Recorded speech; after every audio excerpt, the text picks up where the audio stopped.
Of the new 2025 Kia. You'll get the perfect balance of comfort, safety, and technology. The 2025 Kia SUV family has movement that inspires. Drive away today in a new 2025 Kia Soul, Seltos, Sportage, Sorento, or Telluride. Fuel the thrill and command the road in the luxury of a 2025 Kia K5 sedan from Bill Bird Kia. Performance, power, and design built for you. Spark inspiration in the all-electric 2025 EV9. It's a modern masterpiece, fast charging, rugged, and roomy. Bill Bird Kia is the original home for that 20-year, 200,000-mile warranty. Stop by 2435 East 15th Street, Panama City, or anytime at BillBirdKia.PanamaCity.com. We'll treat you like family and give you the peace of mind you can trust. Your local community dealer is Bill Bird Kia. Los Rancheros has been doing it right for 20 years. Los Rancheros brings a top-shelf dining experience to you with the opening of their beautiful new building.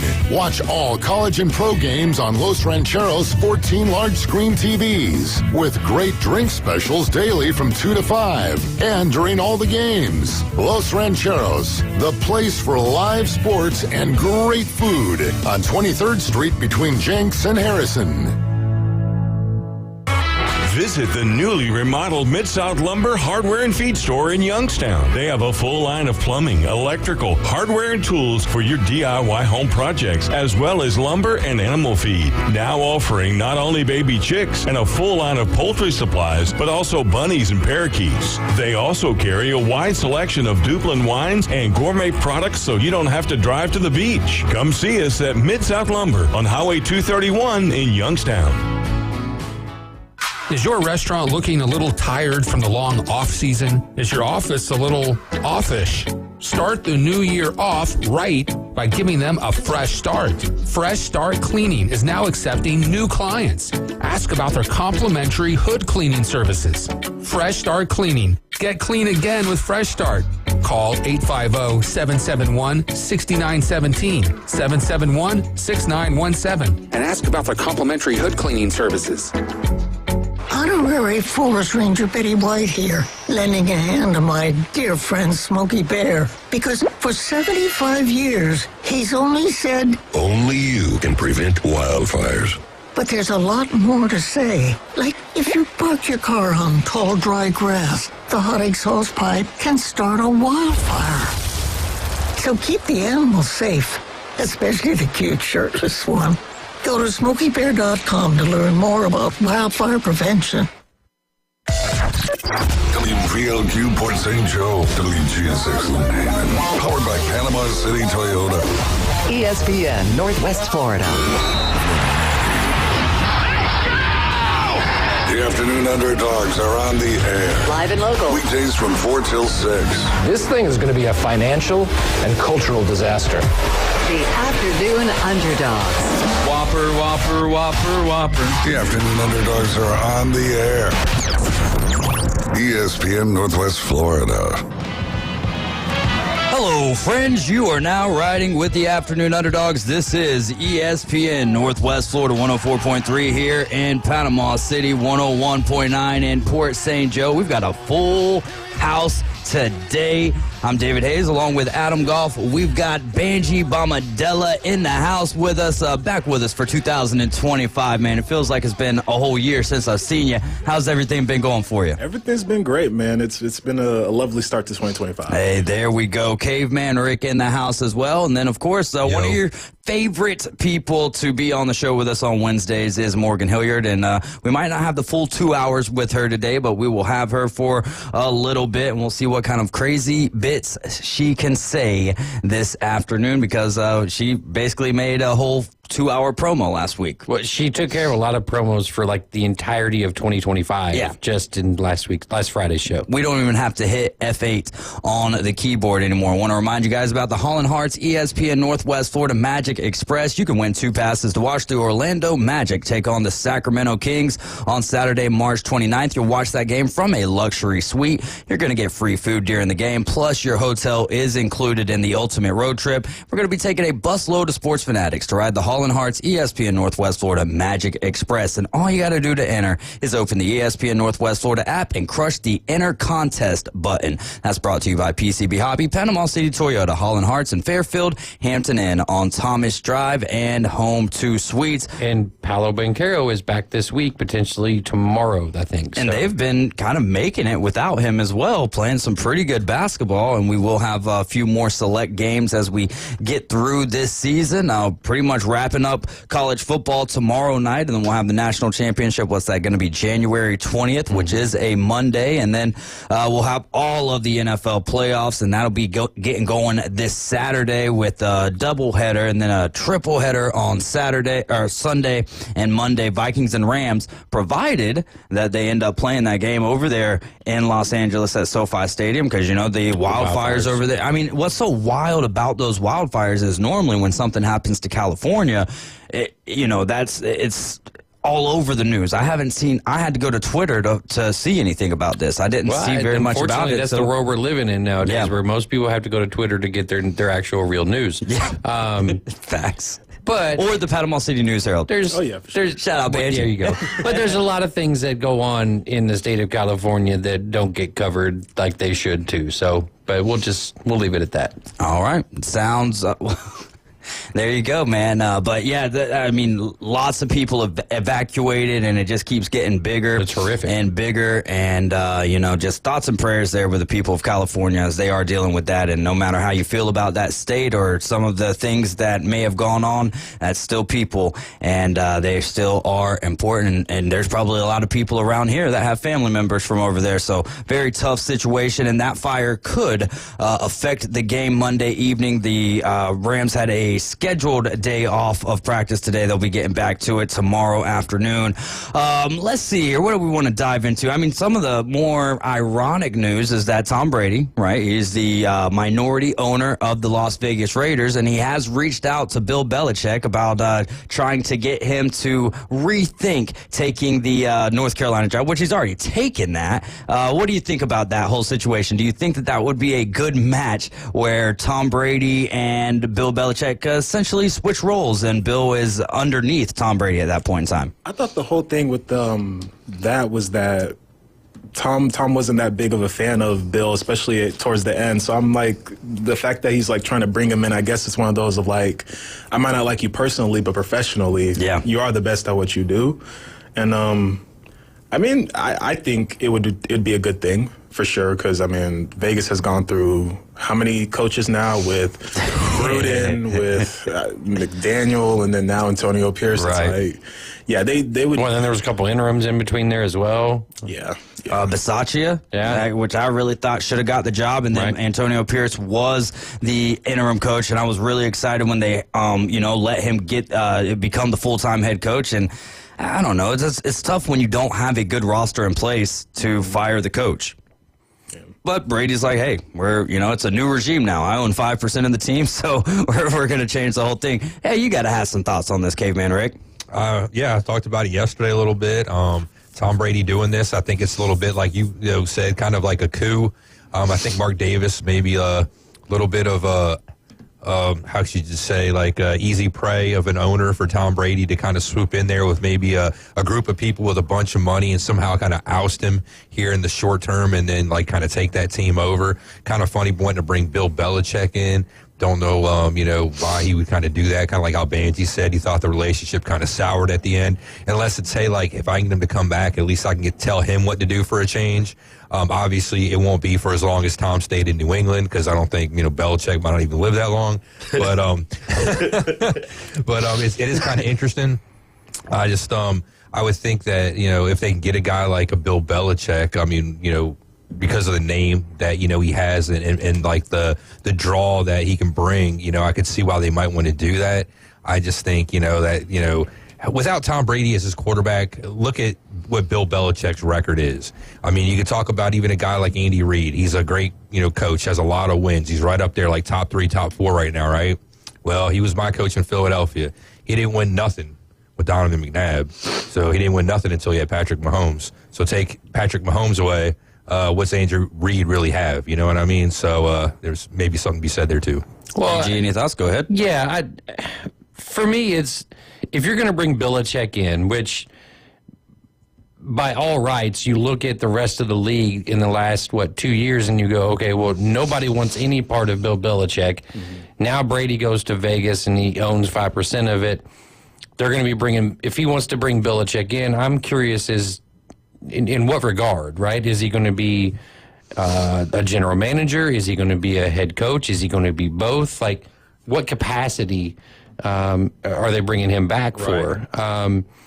I feel like as a coach, maybe the game has probably passed him by. Mm-hmm. As a general manager, his ability to find those diamonds in the rough. I mean, obviously the biggest diamond in the largest amount of rough is Tom Brady, right? So he has that ability, that knack, and he has the ability to, get the most out of people. So if it's a general manager standpoint or, a drafting standpoint kind of thing, analysis, I don't want to say scout, because I don't think you take a Hall of Fame coach and just, denigrate him completely and say, you're now a scout for us.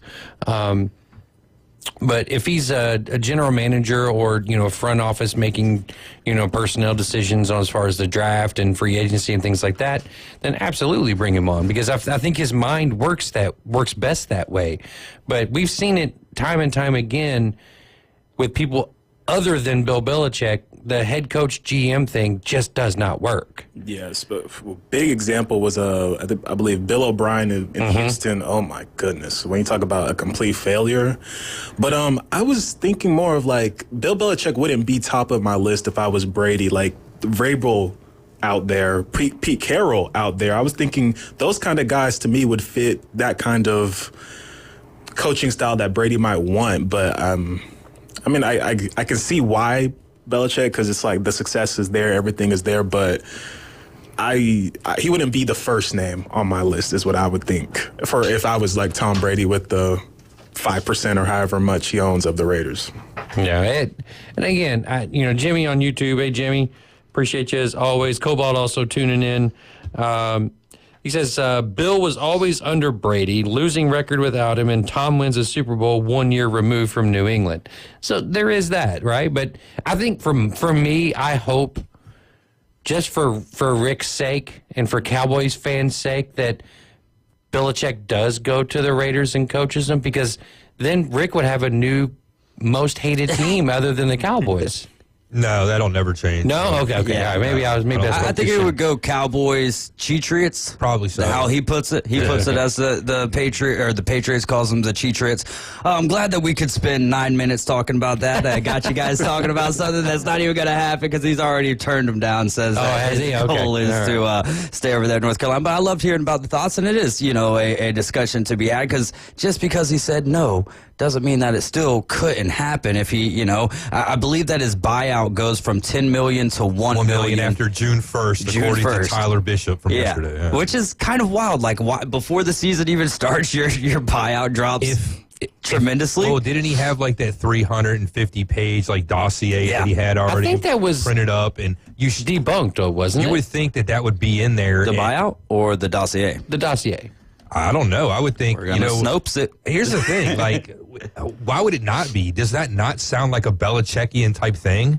You know what I mean? It totally is it fits his MO, you know what I mean? So I could totally see that happening. And I could totally see it happening in there, like we talked about yesterday, him get the job, sit around, line and wait for a little while just so he can move on to something else, and then guarantee to give his son the job, say.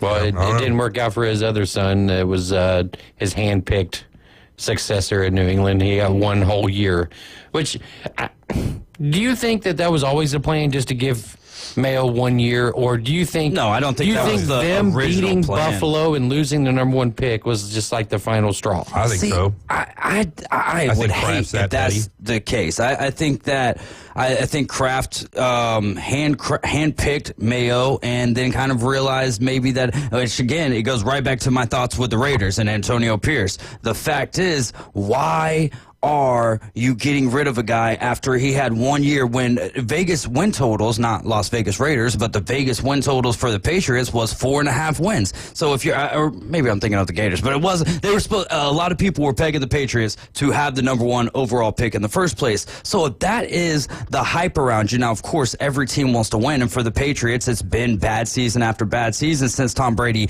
has been gone.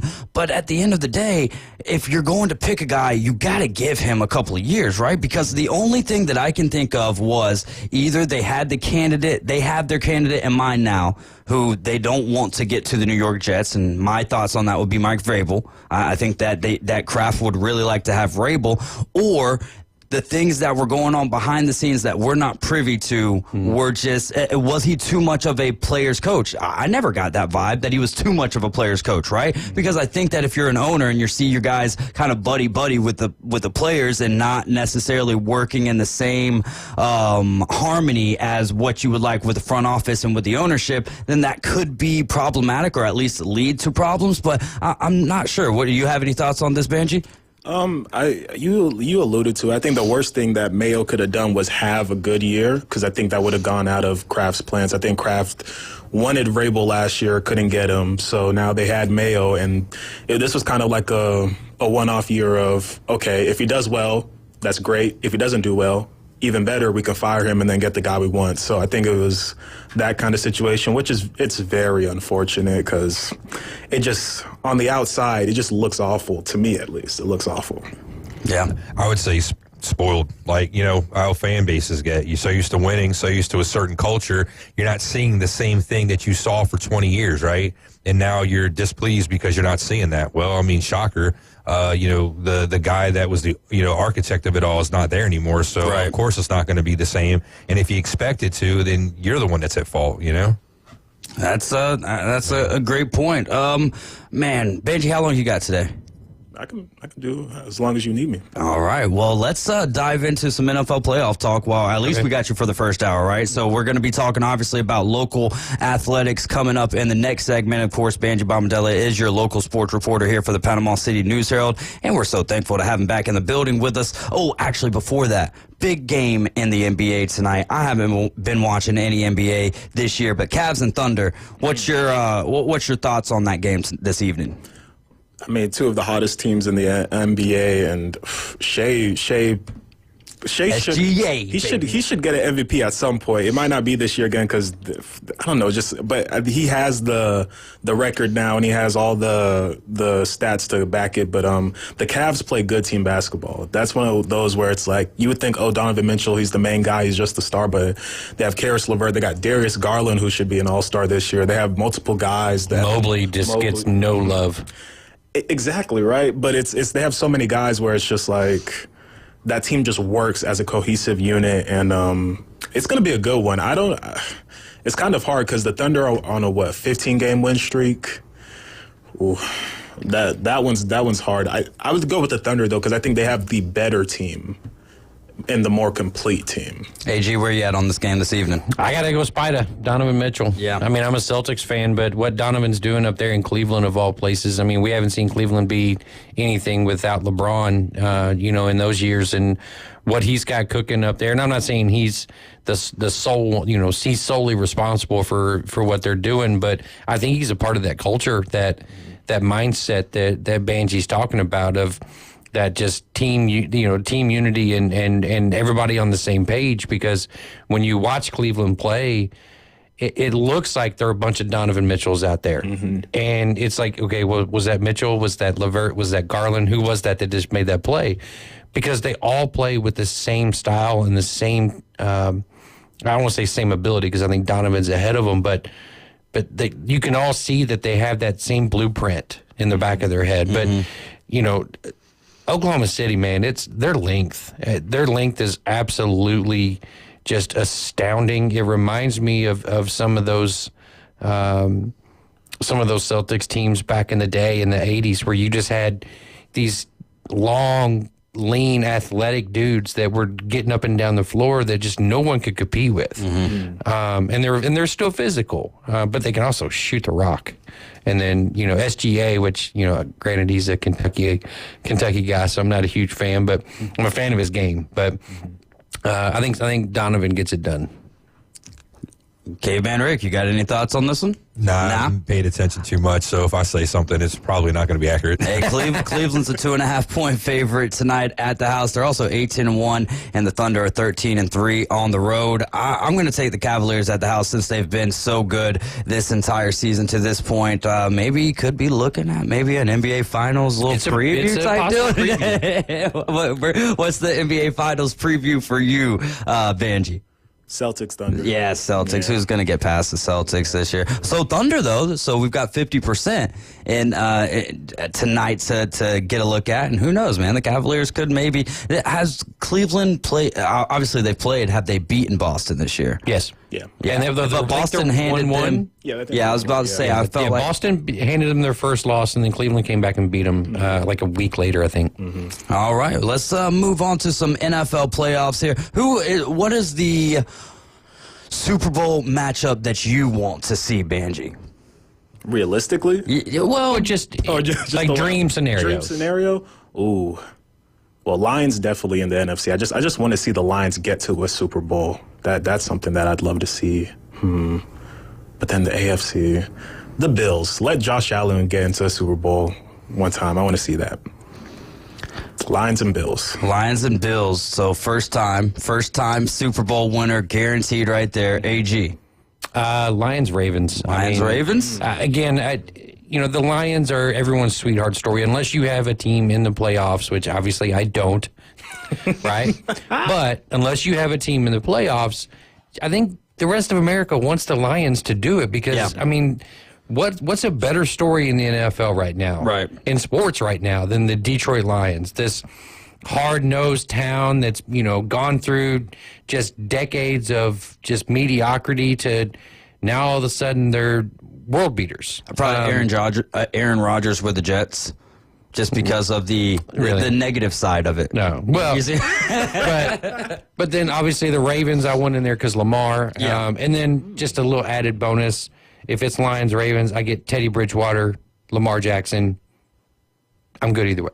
All right, there you go. So either way, a guy from Louisville is going to be getting a Super Bowl. And not just a guy from Louisville, like one of the guys. The guy. One of the guys from Louisville. I thought the guy from Louisville was Muhammad Ali, but I could be wrong. No, he didn't play football at UL. I know. I'm being facetious, but I mean, as far as like dudes from Louisville, is it not Muhammad Ali though? Well, yeah. Okay, then there you go. Top 5 athletes from Louisville, because we're always talking about Louisville guys. Top 5. Johnny Unitas, Muhammad Ali. Oh, Johnny Unitas over Muhammad Ali, or just going 5? Just in general. Okay. Johnny Unitas, Lamar Jackson, Purvis Ellison, then Muhammad Ali, and then Secretariat. Who? Did I say top 5 people, or did I say just top 5 athletes? All right. I mean, I think Secretariat was number 3 on the list. Yeah, there you go. That's a horse. I'll take upset over Secretariat any day. Upset over Secretariat is upset. You don't remember upset? Okay, so the word upset, where it came from. Okay, so you go all the way back to horse racing. I think this is with Caveman like the late 1800s or something, right? Okay. There was this horse I don't remember upset. This horse that was totally like unbelievable, unbeatable, like better than Secretariat, I guess, right? The horse that finally beat that horse that was so great and so unbelievable, its name was Upset, and that's where the name or the word upset comes from like a team being upset, is because Upset beat whatever the horse was that he beat. I feel like we need that old NBC PSA where the more you know, where the star comes across the screen. And then Caveman, I'm going to kick a baby. I heard it on this network, though, too, I believe, man. Like on on another show or something that was on here, like on ESPN programming, like maybe on a Saturday or I don't know, something like that. But I did hear it on our station. It was probably one of Greeny's producers or something because they always come out with these. Himbo always comes up with something good. But it was probably on one of those podcasts that you're just like, wait, what is this? It wasn't a podcast. I think it's just one of sometimes they play podcasts. Sometimes they do, but it's some of the normal stuff I think I usually hear when I'm just out and about around town.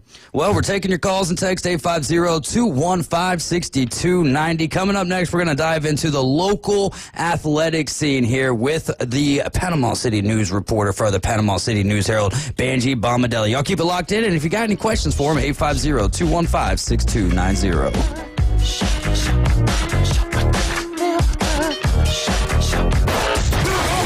ESPN Northwest Florida. The Afternoon Underdogs.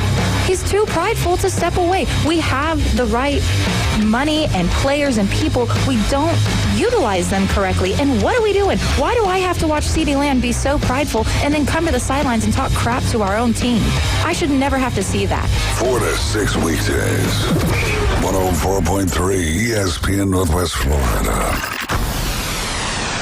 Good afternoon. This is Joanna on ESPN Northwest Florida with Wednesday's weather forecast. Clear the remainder of the day with temps near 52 and wind 5 to 10 miles per hour. Clear skies tonight, a brisk wind and a temperature of 34. About the same tomorrow, around 51 with sunshine and a wind out of the north-northeast around 9 miles per hour. A variety of mostly clouds and light showers Friday and quite warm around 63. This forecast is brought to you by Earthworks of Northwest Florida.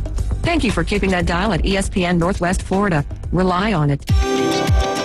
Hey folks, Chris Kramer with Bill Kramer GM. And the best place to listen to the Inside Drive with Ryan Mulvey is inside a brand new vehicle from Bill Kramer GM.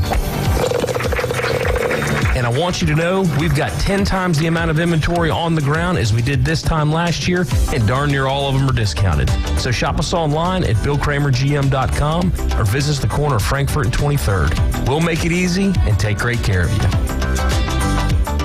The Women's Civic Club of Panama City Beach is celebrating 60 years of caring and sharing in our community with the Diamond Jubilee Gala Dance and Charity Auction. Come out, mingle with friends, dance to great music, bid on fun auctions, and support a worthy cause. The Diamond Jubilee Gala Dance and Charity Auction is Saturday, February 1st from 6 until 10 at the Boardwalk Beach Hotel and Convention Center, 9600 South Thomas Drive. For details, visit the Women's Civic Club, WCCPCB.org. Now back to the Afternoon Underdogs. But I wonder how much time he really kind of put into the playbook. Where it's halftime all the time. He may be the cream of this crop of quarterbacks. The Afternoon Underdogs. Well, they got to do something here, but otherwise this is just going to be another lost season. ESPN Northwest Florida. We're back riding with the Afternoon Underdogs. You're in the doghouse along with David Hayes, Adam Goff, Banji Bomadella, and Caveman Rick. We're also your home for the Coach James Hale Show in the morning from 7 to 9 a.m. on the weekdays, and then the Inside Drive from 11 a.m. to 1 p.m. with Ryan Mulvey and Jay Henley. Hey, congrats to Jay Henley, by the way. Yeah, winning the bus pick'em. driver. My goodness, dude. It's like it's almost like one of those things where you hate to look at him now, you know, because you're just like, how did this happen? How did this happen? I Jay? liken it to like, you know, like my mom would be in one of those like tournament pools Also, for now the you're March throwing Madness. shade at Jay. Right, no, but it's like one of the tournament pools that for March Madness, and like at the office or whatever. And like my mom would keep up, and she still does with, you know, Louisville basketball and stuff like that. And, you know, and she'll watch, but it's not something that like it's not sit down must watch TV for her. Mm-hmm. But she would always end up winning the bracket pool at her office. And it's kind of the same way. It's like, here you have a guy in Jay that does he like it? Yeah. Does he really, really care about it? Not really. And then here he is. He's just dominating everyone from week 1 until week 18. And it's unbelievable. And kudos to him. Yeah, well, kudos to him. He definitely made out like a bandit, $20 buy-in, and it's like plus $700. I still got to get the rest of the money to him. So it has been a wild ride, though. We ended up winning by like 4 games, I believe, too, right? Yeah. And people were gunning for him down the stretch. Oh, yeah. There were people that were like picking just every upset they could possibly think of just to try to make up ground. Well, y'all join in on it next year. Let's try to get up to over what we have. I want 50 people in it next year. 50 people. That would be a stack, man. Golly. Well, hey, tax-free money. All right. Let's keep it rolling, though. We've got Banji Bomadella in the house with us, and we are talking local sports. And we're going to start off with a really cool story. Former Rutherford and Tampa Bay Buccaneer played in the NFL. Javian Elliott has released a new memoir, and you've got some backstory to share with us, and tell us where we can get that memoir at. Yeah, so the memoir is called Unconquered Walk-On, My Unlikely Path from Zero Scholarships to Florida State and the NFL. So Javian Elliott played football at Rutherford. I mean, he grew up in the Glenwood, Springfield area, and class of 2011, he graduates, doesn't play football for 3 years, goes to community college. Oh, I did not know all of this. That's a considerable amount of time off. Yeah. Gets his associate's degree, and during this time, his dad is sending back in, what do y'all call VHS tapes? Yeah. Sending VHS tapes. Why he looks directly at me when he says VHS tapes. Yes, thanks. I'm older than you, Benji. Good job. Thanks, Benji. Says the VHS. I was wondering, I was like, wait, what are those? That's that journalist coming out there. He's so observant. The VHS tapes to schools, and luckily Florida State was just like, okay, you could try to come on the team as a walk-on. Won't guarantee you any playing time or anything, but we'll try. So after he gets his associate's degree, he walks on at Florida State University. He has to redshirt his first year because he wasn't fully eligible yet. But then that last season, his senior year, gets a scholarship, earns a scholarship, becomes a starter. And one of his highlight plays of his career at Florida State was picking off Lamar Jackson. Oh, nice. Yeah. And so that's it for his journey there. But then he's like, okay, what do I want to do next? So then he gets a call from Tampa Bay Buccaneers. They're like, come down here, do a tryout. So he goes down. This is a wild story. This is why it's unbelievable. Right. Goes down, does a tryout with 7 other guys. They tell him, nah, we're gonna choose somebody else. On his drive back home, he's 45 minutes away from home, gets a phone call from the Tampa Bay Buccaneers. Yeah, that guy we chose, he didn't pass his physical. If you could turn around right now and come back, we'll give you a spot on the Tampa Bay Buccaneers. Give me some gas money? Mind you, he was in tears as he was taking this phone call because, it's one of those things of this journey, nobody else in this world has this journey like this because nobody would have the drive or the belief or the faith to keep on going. And it's definitely an incredible story. And then he plays 3 years with Tampa Bay. He ends up picking off Cam Newton and then signs with the Panthers, then picks off his Florida State alum and Jameis Winston. It's just an incredible story of just faith, perseverance, and unrelenting work ethic. So you can get that on Amazon.com right now. The Unconquered Walk-On, My Unlikely Path from Zero Scholarships to Florida State and the NFL. I mean, to go from zero scholarships, though, to Florida State, and obviously, how impressive is it just to get to the NFL in general, but to do that in the form of getting a tryout, getting a call, really, from the Tampa Bay Buccaneers, and then how all of that played out. But to go from zero scholarships after you've said you haven't played football in 3 years, I mean, I make a big deal. You hear that, Deshaun Watson? Hit that fade over there, buddy. But, I've talked when Jamar Chase, Jackson Smith and Jigba, whenever he, and he didn't sit out a whole entire year. Well, he sat out for a good portion of the season. And I'm like, man, when you're taking that much time away from football, it's kind of tough to get right back into the swing of things. And for him to take off 3 years and then walk on to a D1 program, a team that just won a national championship.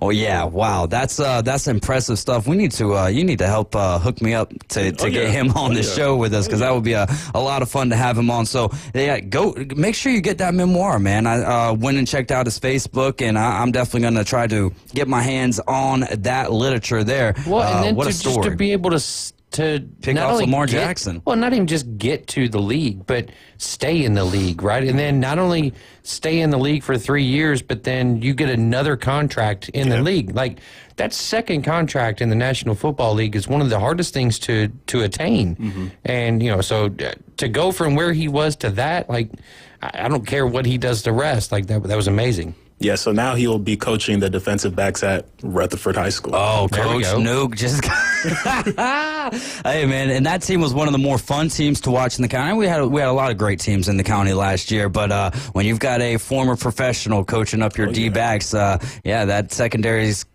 it's going to be upgraded, right? Yeah. It's going to be upgraded. So we'll move on here. Arnold Boys Soccer, and this is a sport that you've kind of started to dive into a lot more here in your time in Bay County. What's the latest and greatest going on with the Marlins? So the FHSAA released the New Year's for their first high school rankings for the New Year's, and Arnold, we know Arnold, defending state champions. They come in at number 3 in the state, and it's one of those things of they just haven't played as many games as everybody, but right now 9 wins, 1 loss, 3 draws. It's one of those things. They've been dominant this year, and they're only behind Booker T. Washington of Pensacola and Mandarin of Jacksonville. So the more wins they kind of get up, the higher they might move up. But yeah, Arnold currently number 3 in the state. Can I ask a weird question? Mm-hmm. So that's the entire state. That's not just like district, right? The entire state of Florida. Okay, so here's my weird question. Is it odd that the top 3 schools are from the northern part of Florida when you have more of an international flavor like in the south of Florida? I like that descriptor there, flavor. Yeah, it was a very good question but then that also begs me to ask, what does the top 10 look like though? Right. Because then is North Florida top heavy and then everything else? And it could be, but it strikes me as odd. Oh yeah, for sure. I definitely get what you mean. Yeah, I haven't really even thought of it like that, but yeah, that's a good observation because you would get a lot more international flair down there in the South, so you would imagine the quality would at least be better. But as you see, Arnold in Panama City Beach, top 3 in the state. So I mean, they were number 1 nationally last year. Nationally. Nationally, nationally. Yeah. Oh man, have the referees gotten better since that whole situation? Because it was funny. We had you on, and you had interviewed Coach Ham, and prior to you even coming on the show with us, right? And then the next day, he's like, "I need to clarify my comments," and so that's like more work for Benji. Now Benji's got to go back. I loved it though. It was a good just situation. A lot of people ask me about it, actually. They're just like, did Hammond really actually say that? I'm like, I only put in stuff that, one, they say I can put in. Yeah. Because once I come up to a coach after a game, I'm recording, and they know that. Yeah. So it's like, some coaches, once they see me, they're like, oh, here he comes. And it's just like, that's just all part of the job. But like, yeah, that was one of those things where he saw those comments of, they're only here for a paycheck, and was just like, I probably should fix that up. And I get it, but yeah, they're gonna be just fine. Are we finding more officials right now or referees? I mean, it's hard because it's one of cold. Cold, apparently cold very much doesn't mix with Florida, but it's one of those things where the big problem is, yes, there's a lack of refs, and it's hard because you have to get training and certified and all that, because you just don't want to run no random Joe Schmo off the bench. Just saying. I love how you pointed at me for Joe Schmo too. I mean, I'm just taking from all angles, all sides here, man. He's the old punching bag. I know.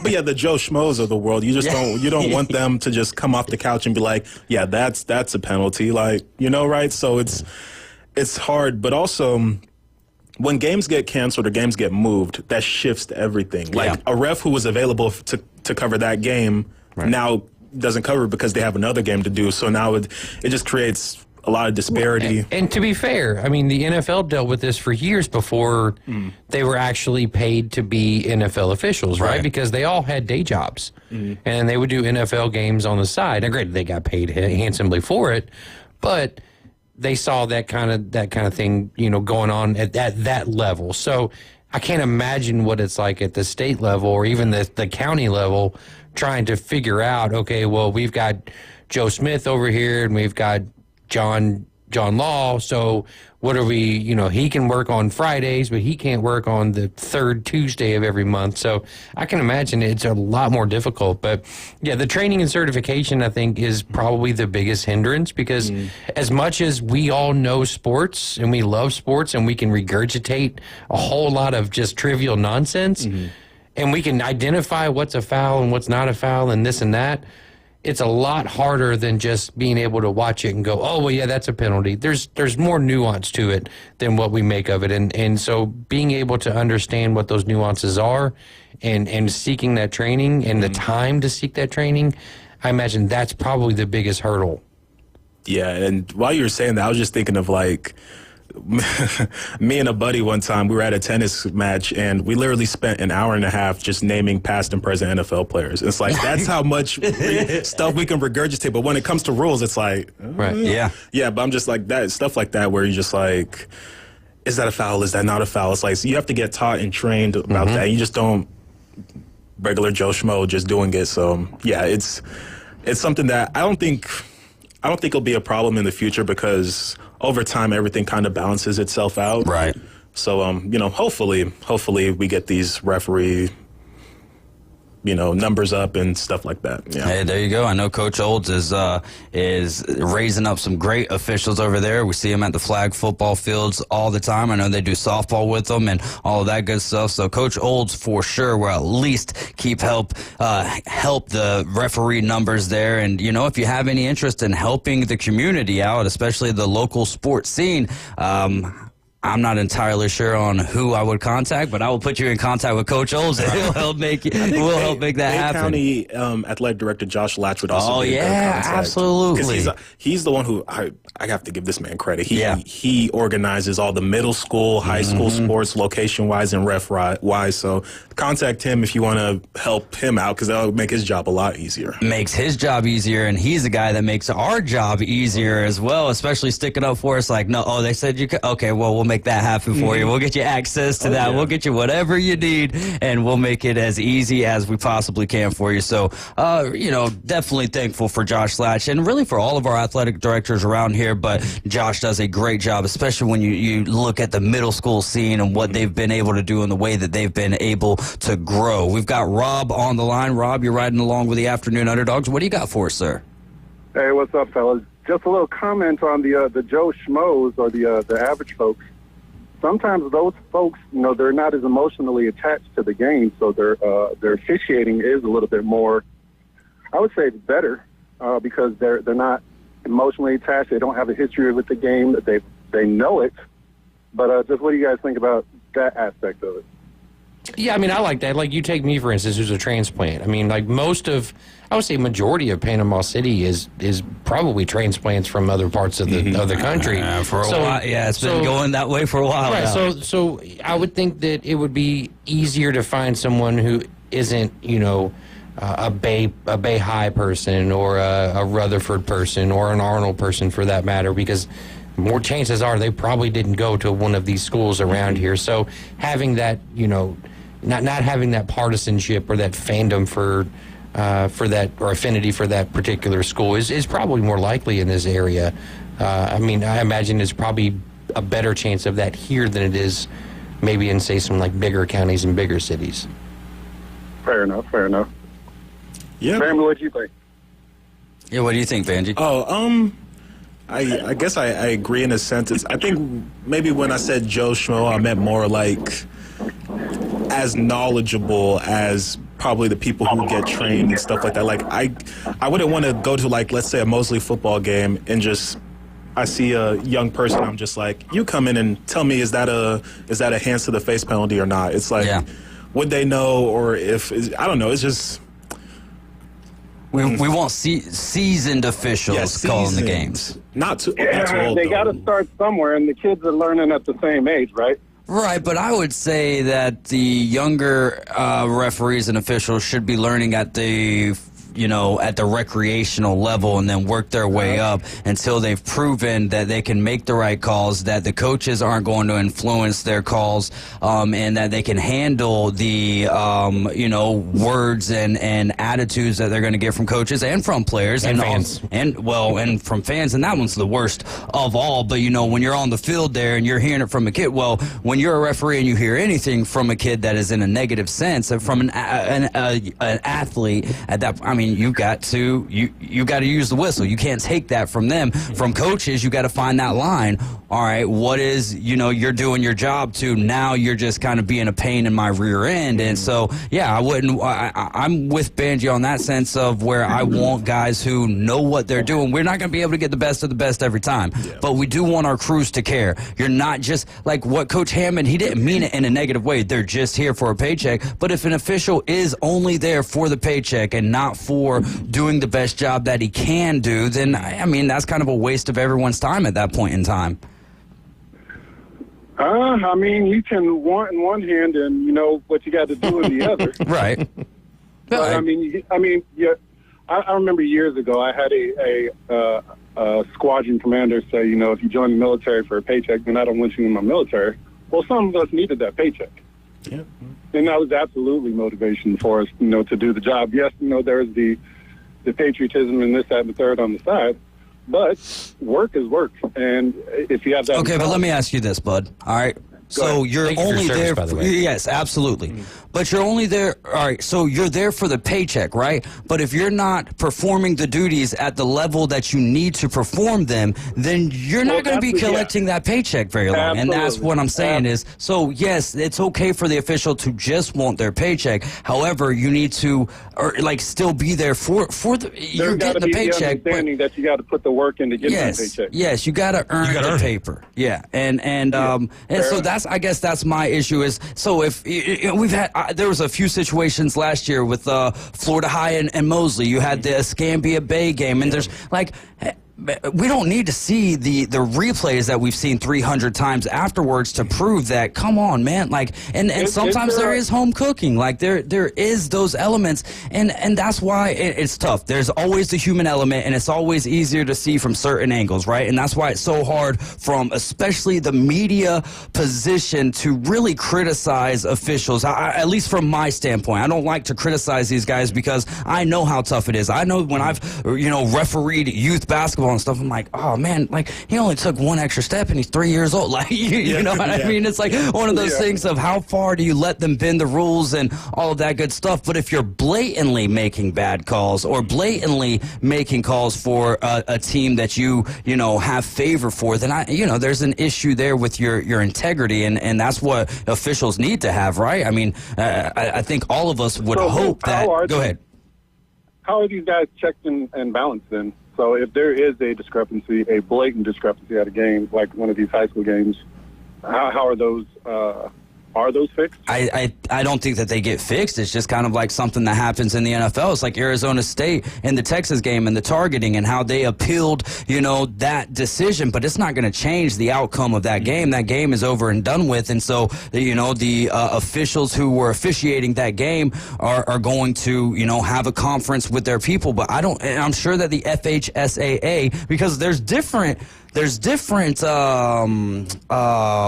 categories of officials around here, not just tiers. There's different like conferences. Like you have FHSAA officials, right? That's like your top tier, if you will. But then there was also like this weird name one time they brought us in the name of the officiating group, and it was like the Cheetahs, something like that, and I was like, okay, I don't even know what this means. So to be honest with you, Rob, if I'm I don't know. Yeah, I don't know, and I think that's a great question that I can ask Coach Olds and try to get an answer for.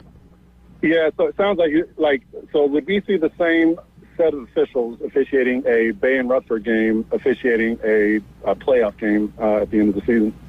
I would imagine that. I would think do like the pros do, like the better crews get the privilege to do like the playoff type stuff because they've proven themselves through the course of the season to be that good. Yeah, that's that puts in place. Like, is there even a system in place like that? I mean, I guess they would have to grade. I don't know if high school officials are getting graded, but then again, there's a lot that goes into that kind of stuff. It's a big deal. So you would think there's got to be some kind of sanctioning body to oversee something. Coaches do get to turn in any complaints that they have or any ref's decision that they made after the game, though. So I mean, I think that might factor and I think if you would have got a laundry list enough by your name, like an Angel Hernandez, they would kind of give you the axe and be like, hey man, this ain't cutting it. You can't officiate in this state anymore. Hey Rob, man, that was a great call, great conversation. We appreciate you listening, and always feel free to call in. We do got to take a break though. Enjoy, you guys. Absolutely. 850-215-6290. Keep the calls coming. You're riding with the Afternoon Underdogs. This is ESPN Northwest Florida.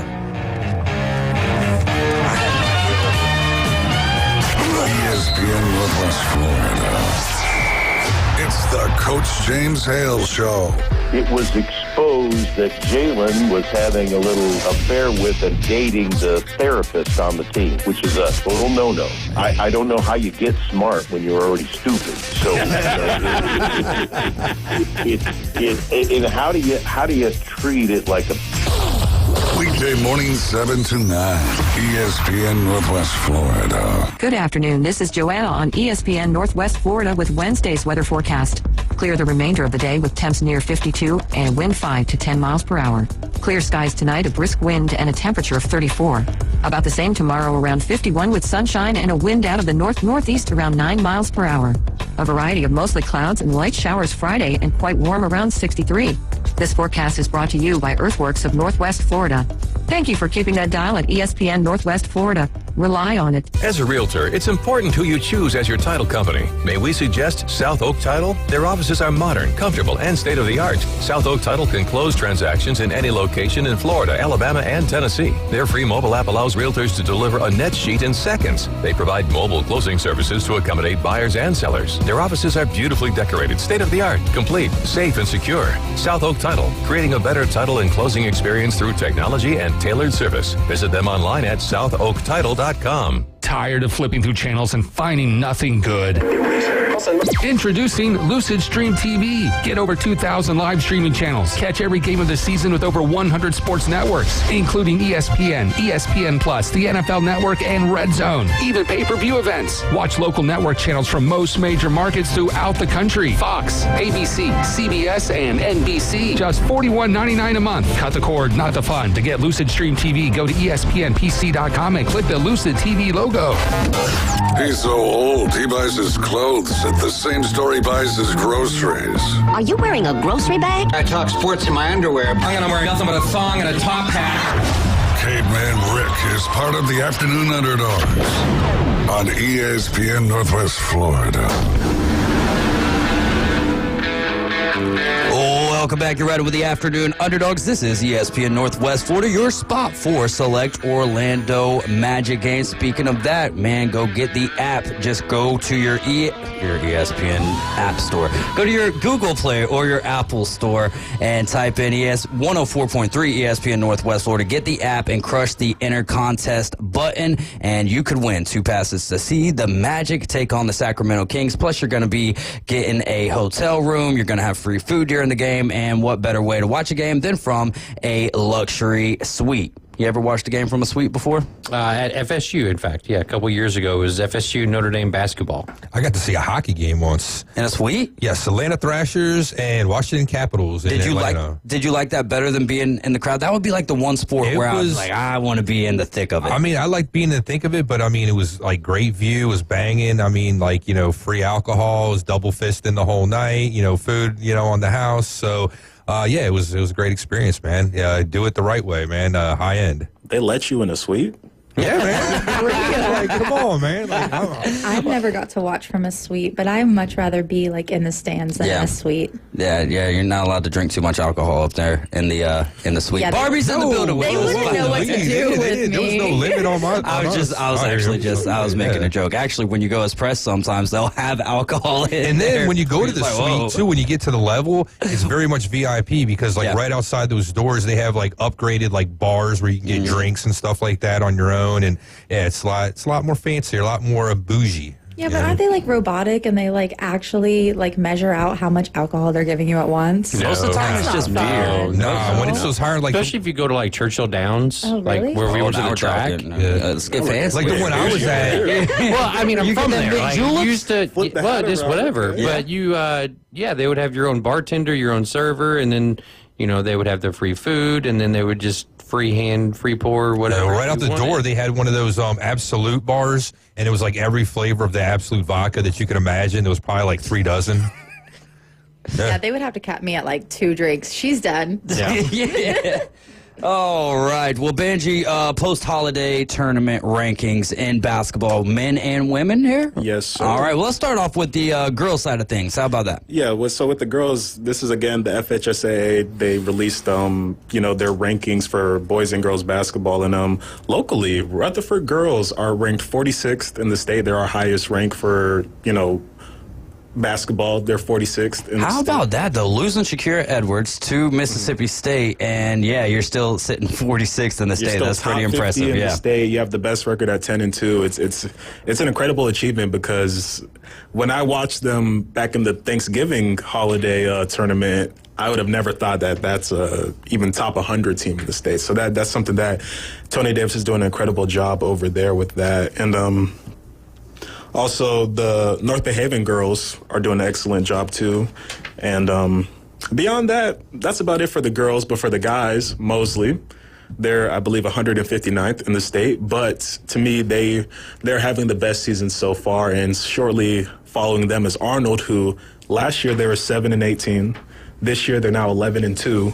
So it's one of those things of you think a turnaround takes, similar to the football team, you think a turnaround takes, a couple of years. Right. But for Arnold, something's in that Arnold water over there, in that beach water. They're just transforming teams in just 365 days. Oh man, they had a little rough time with the water lately, but no, you're good. It's all good. I couldn't help but think about that. The water main breaks. But I mean, their coach though does a phenomenal job for him as well. And I think this is his second year over there. Yeah. So that's also kind of helped with the turnaround. And then so that's kind of where the main rivalry is at this year, right? Is that between Mosley and Arnold, or at least battling for the county championship, if you will? Yeah, and it's tough because Mosley went to Arnold and beat them by 40 earlier this season. So it's one of those where I believe Arnold gets to play them again. So it's going to be one of those they try to get their get back. Arnold had a holiday tournament, and do you know what team ended up winning that tournament by chance? The only reason I asked is because Ryan Mulvey hosted the Inside Drive, was at the tournament. He was talking about some of the teams who were going to be down here for it, and I can ask him who ended up winning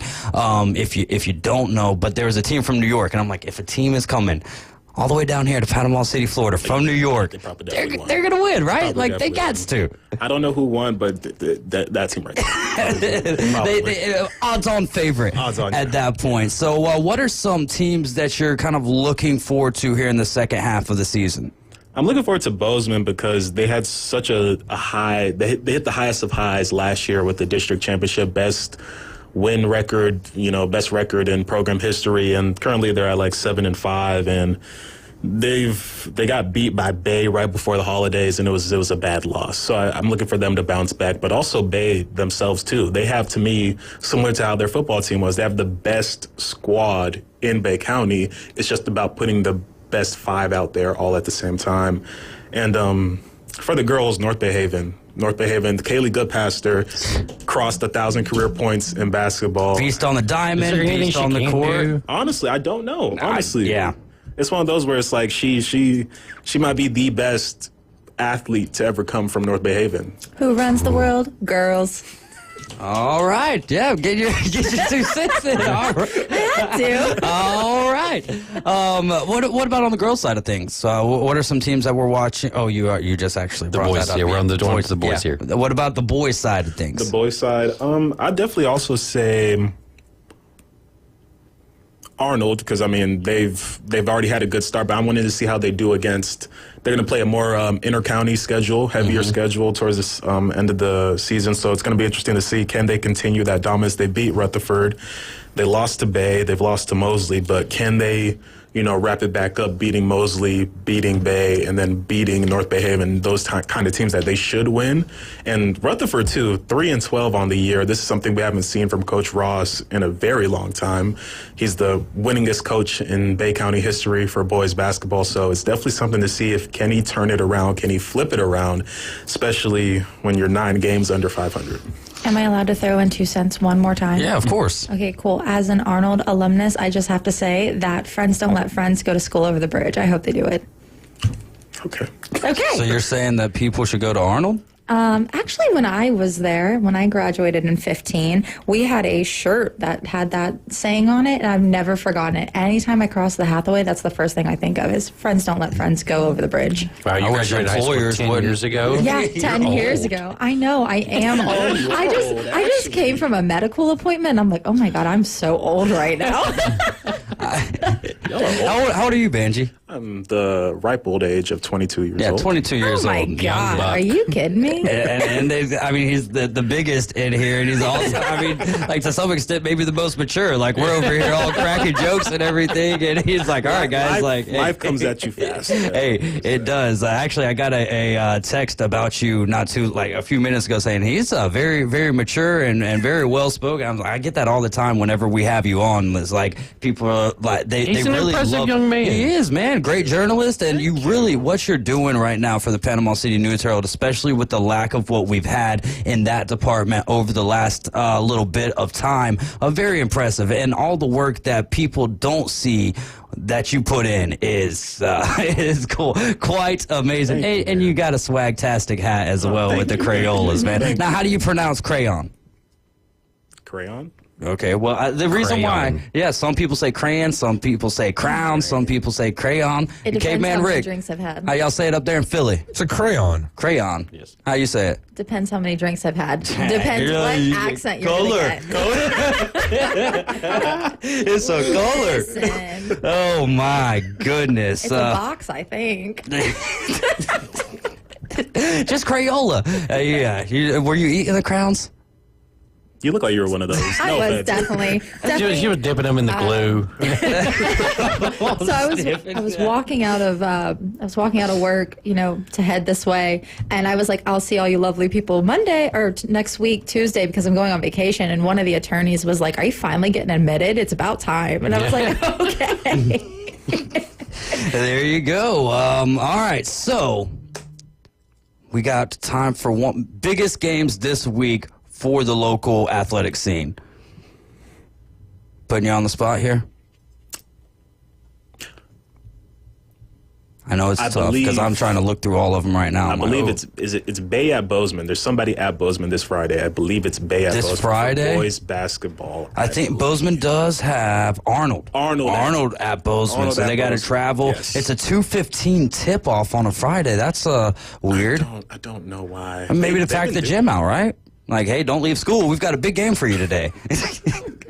Maybe, I don't know, but yes. I have no idea. I feel like 2:15 is weird because you got buses coming in and buses going out, and you got people coming in for the game. It seems like it wasn't coordinated very well. I don't know, but let's not start. Maybe they had to criticizing scheduling. Maybe they had to schedule it around the referee situation, man. Take it easy. Maybe but that could actually be factual. So, Caveman Rick, thank you for always coming to the rescue from behind the glass. You're riding with the Afternoon Underdogs. Hour number 2 coming up next.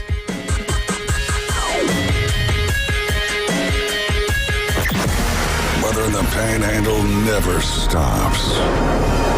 Turn to 104.3 ESPN Northwest Florida. This is Joanna with your latest forecast. We're up to the minute weather reports all day long. A chance of thunderstorms and moderate rain. In-depth storm coverage. Hurricane Helene. And breaking weather as it happens. We do have a tropical storm warning. ESPN Northwest Florida. Rely on it. Good afternoon. This is Joanna on ESPN Northwest Florida with Wednesday's weather forecast. Clear the remainder of the day with temps near 52 and wind 5 to 10 miles per hour. Clear skies tonight, a brisk wind and a temperature of 34. About the same tomorrow, around 51 with sunshine and a wind out of the north-northeast around 9 miles per hour. A variety of mostly clouds and light showers Friday and quite warm around 63. This forecast is brought to you by Earthworks of Northwest Florida. Thank you for keeping that dial at ESPN Northwest Florida. Rely on it.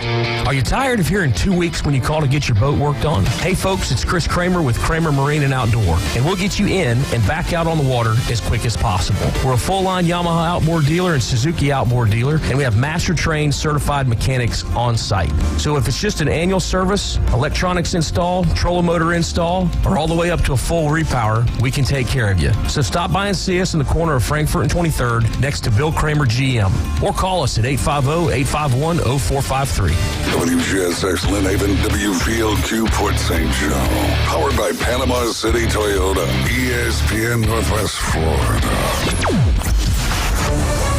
Whether you're an experienced investor or first-time buyer, Beach House will provide you with top-notch service to guide you through every step of the process. We make the real estate process fun and easy through effective marketing, strategic advertising, and always a client-focused experience. From single-family homes to full-scale developments, Beach House Sales Development has you covered. Check them out at beachhousesalesfl.com or give them a call at 850-919-3500. The next evolution in sports talk radio. It's the Afternoon Underdogs. 5, 4, 3, 2, 1. Weekdays from 4 till 6. 104.3 ESPN Northwest Florida.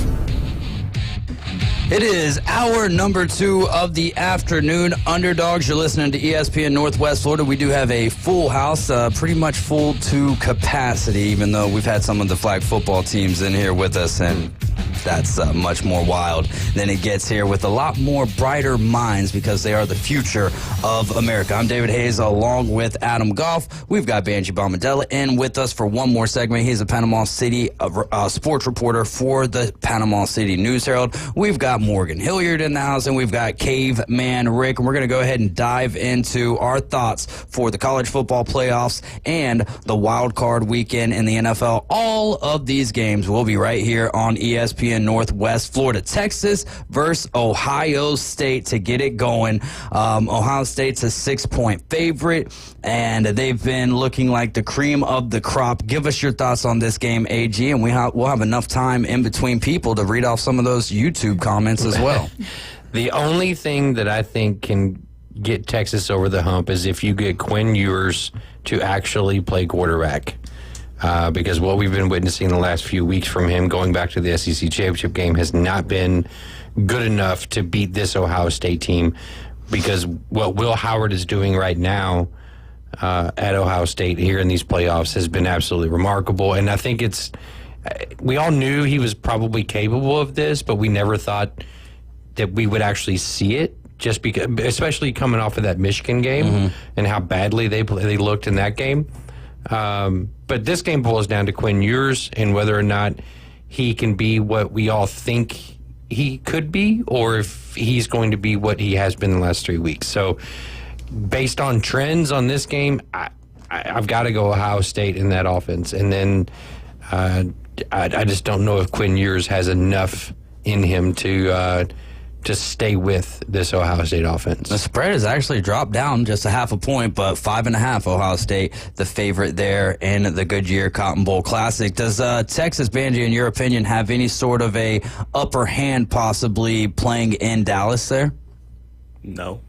I don't think so at all. I don't think, being in Texas, playing in Texas gives any home advantage. I saw with the Dallas Cowboys over and over and over again. I saw a Georgia team walk into Texas and take over Texas. So no, I think Ohio State has this one, especially because I don't know. Maybe is it because I've been a Quinn Ewers hater since he was in high school? I don't know, but.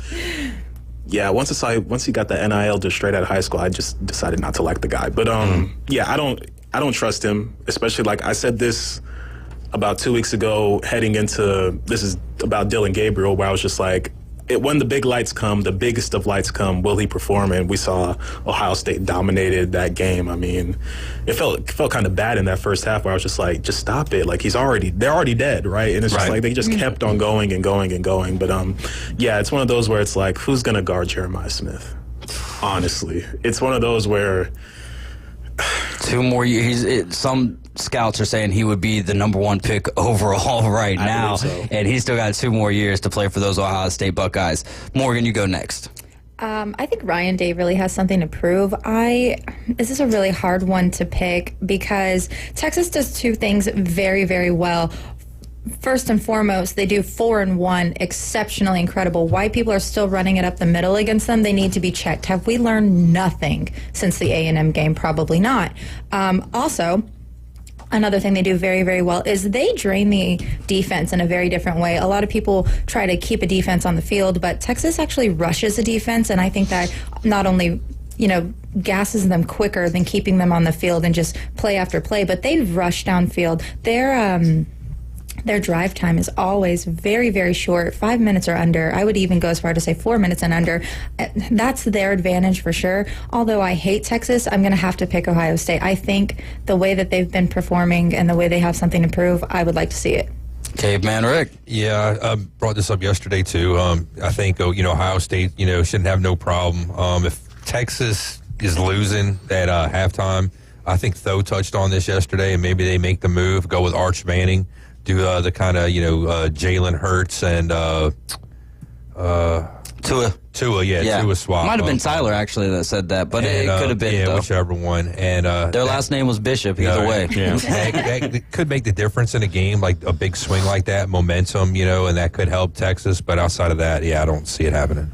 All right, man, I don't even want Texas to win this game to represent the SEC because I really don't care about that sort of thing anyways, but that would be the last team that I won't represent in the SEC as a team first year of the SEC, and you're going to be, the people who are SEC, and you're going to be the hat that they hang their hat, or the team that they hang their hat on. I don't want to see that. I also don't like to see Ohio State, especially when both times that we've had a new college football playoff format, they won the first year in 2014 when we went to 4 teams, and now they're sitting here possibly they look like the best team in the nation right now. Yeah. It's going to be so hard to stop Travion Henderson and Quinshon Judkins and Jeremiah Smith, and the list just goes on and on. Will Howard somehow decided, hey, you know what? I've been playing terrible football the last 3 or 4 games of the regular season. Let's just turn it up a notch. And bam, like Emerald Lagasse, man, the guy is just taking off right now. Not a big fan of that, but you got to recognize real, right? And he is playing real good football right now. I think Ohio State wins and they cover the spread rather easily. I think they win by 2 touchdowns. Yeah. All right, we'll move on to the real next. Quick, Jimmy says game is in Texas. He's going with his SEC bias and he's picking Texas. Parker Seago says Ohio State playing scary football. I have a hard time seeing any team that can beat them if they keep playing the way they are. Yeah, there you go. We'll move on to the next game in the semifinals of the college football playoffs. Penn State versus Notre Dame. Notre Dame 2.5-point favorite. I think that's dropped down a full entire point to this position right now. Yeah, Notre Dame 1.5-point favorite, and this game will be played down there in Miami at the Capital One Orange Bowl. AG, lead us off. This game is a lot tougher than a lot of people want to make it. I know there's a lot of people that just think that Notre Dame doesn't have the ability to get this done, and there's a lot of folks that think that on the other side of the coin that James Franklin can't win the big one. I'm one of the latter, not the former. I don't think that Penn State is going to be able to keep up in the second half with Notre Dame. I think that defense is too good. They are ball hawks. That defense flies to the ball, and I think Riley Leonard is that proven veteran that is going to be able to get them over the hump. I like Drew Aller. I love their tight end Warren, but I don't know if they're enough to get past this Notre Dame defense. Banji? I kind of agree with you with that. I just think it's everything in my heart is telling me James Franklin finally wins the big one, but I don't see it, especially against this Notre Dame team. I mean, defense, like you said, ball hawks, and then the offense. I feel like Notre Dame has a better offense than Penn State, so it's one of those where it's just like I feel like Notre Dame might just run the ball all over Penn State, and unfortunately I have to go with Notre Dame after they knocked out my Bulldogs, but yeah. Oh, how'd you feel about that game? How did I feel? Yeah. What was your takeaways from Notre Dame, Georgia? I mean, I could talk about Alabama, Michigan. That was terrible. That was much worse of a loss, I would say. Hey, the biggest victory was Milroe going pro. Congrats to him going pro. Yes, the last half of the season wasn't, something that's like, man, we're really going to miss you, Milroe. But he did a lot of great things for the university. So, but that was just a comedic game, especially in that first 5-6 minutes of the first quarter between Alabama and Michigan, and kudos to Michigan. Can I ask you a question? Yes, of course. Who hurt their draft stock worse, Milroe or Beck? Well, I would say Milroe because there's no injury to kind of fall back on. But I'm saying by the way Carson Beck played. I would say Quinn Ewers has hurt his draft stock more than anyone. Okay. Well, of those three, okay. Right? Because Jalen Milroe, I mean, I'm surprised who's in his ear saying go to the NFL. Jalen Milroe. if I'm Quinn Ewers and I have the opportunity with all three of those guys, I don't know if you're Quinn Ewers, you can't stay at Texas. Oh, no. That's over and done with. Jalen Milroe, if I'm Kalen DeBoer, like you got Keelan Russell coming in, 5-star quarterback. Are you going to be able to beat him out? You might want to think about transferring elsewhere to try to work on your passing game. You're an elite runner. You can throw a deep ball well, but you're inaccurate when it comes to the intermediate passes, and beyond that, you make mistakes sometimes that are very costly to your team. Is that because you and the receivers aren't on the same page? Well, it felt like, at least in that ReliaQuest Bowl against Michigan, that there was a lot of the times the receivers were like, where are you throwing the ball to right now, bro? So Jalen Milroe absolutely hurt his draft stock. I would say that more so than Carson Beck, even though Carson Beck did not help his by any stretch of the imagination. And Quinn Ewers, though, if I'm Quinn Ewers, I stay in college football because I don't go where. Well, whoever pays the most. Yeah, that's what what you're going to make more money as a quarterback if you don't get drafted in the top 5 picks. Essentially, you're going to make more money at the college football level these days than you will in the NFL. I can see Florida State trying to revitalize something. I mentioned that the other day, and that was the rebuttal that I got. But I mean, I would also take Jalen Milroe over Castellanos, but Castellanos at Boston College was pretty daggum good, and he gave Florida State some fits last year on Labor Day. Miami, Cam Ward replacement. Ooh. I haven't really thought about that. I don't know what they have in the background brewing, but I like that. All right. Hey, and then, Alabama don't got to worry about playing them. So, now it would be funny for him to go to Florida State because Florida State and Alabama open up against each other next year. But we'll move on here. Morgan, Penn State, Notre Dame, your thoughts on this game? I really like Marcus Freeman as a head coach. I think he's a good guy on and off the field, and I like the way he runs his team, and I like the play calls that he makes whenever he has to make very dire decisions. Then or now, I agree with AG, though. This is a very tough game to pick, whether people want to admit it or not. I'm still going to go ND, though. I don't think that they can keep up. I don't think that they're going to be able to stop the ND defense. All right. Penn State's defense is still pretty good, too. They, they get in the backfield, they get to the quarterback. If they can get to Riley Leonard early, that's probably their only chance. Get them in the dirt, kind of get them, jittery or, on edge. And then if you can get him seeing ghosts even, holy crap, then you got a real good chance. But outside of that, I just think, James Franklin will probably find a way to screw it up sooner or later. So because of that, give me Notre Dame. I think this is going to be a pretty good game. I think it's going to be kind of like the Notre Dame-Georgia game where it's a little bit more low-scoring. It's definitely not going to be Texas and Arizona State at all, unless they, just play a ton of overtimes and can reach that type of a score. But Texas and Arizona State was actually low-scoring until about, 7 minutes left in the fourth quarter. So 24-8 at that point, I think. Yeah, okay, 24-8. It was a 16-point game, though, so rather low-scoring. I think yesterday I was saying Notre Dame, Ohio State. I think all three of us swept out that direction, but the more that I think about it, Riley Leonard, yes, Notre Dame beat Georgia with Riley Leonard not even passing over 100 yards. All right. Notre Dame in that game, though, they were facing for Gunnar Stockton, and we're expecting him to be a little bit more mobile than what they would have been planning if it was Carson Beck. I think because Drew Aller, which is going to miss some passes, but he did look a little bit better against Boise State, especially with the deep ball. I'm going to sit here and take Penn State today and maybe change my mind tomorrow. But as it stands today, I think I'm going to take Penn State with 2.5 points and Penn State, Ohio State, as much as I would hate to see an all Big Ten final. But, hey, people have hated seeing all SEC finals, and they still stuck in there and watched the game. So give me Penn State today in a close one, and I think that it's going to be predicated off of a deep bomb for Aller to get him into field goal position. Nice crazy ending. Parker Seago says Notre Dame defense too much for Penn State. Notre Dame in a close one.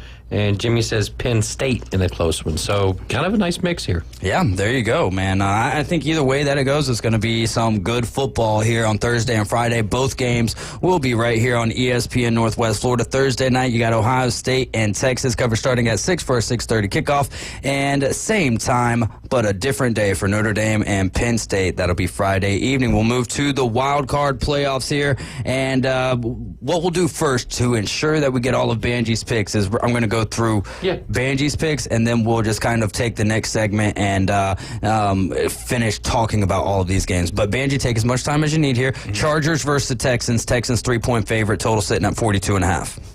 I have the Chargers. I think that sophomore slump has really hurt C.J. Stroud, and I think the Chargers are playing better right now than Texans have been, so I'll take the Chargers. Steelers at the Ravens. Ravens are a 10-point favorite, 43.5-point total.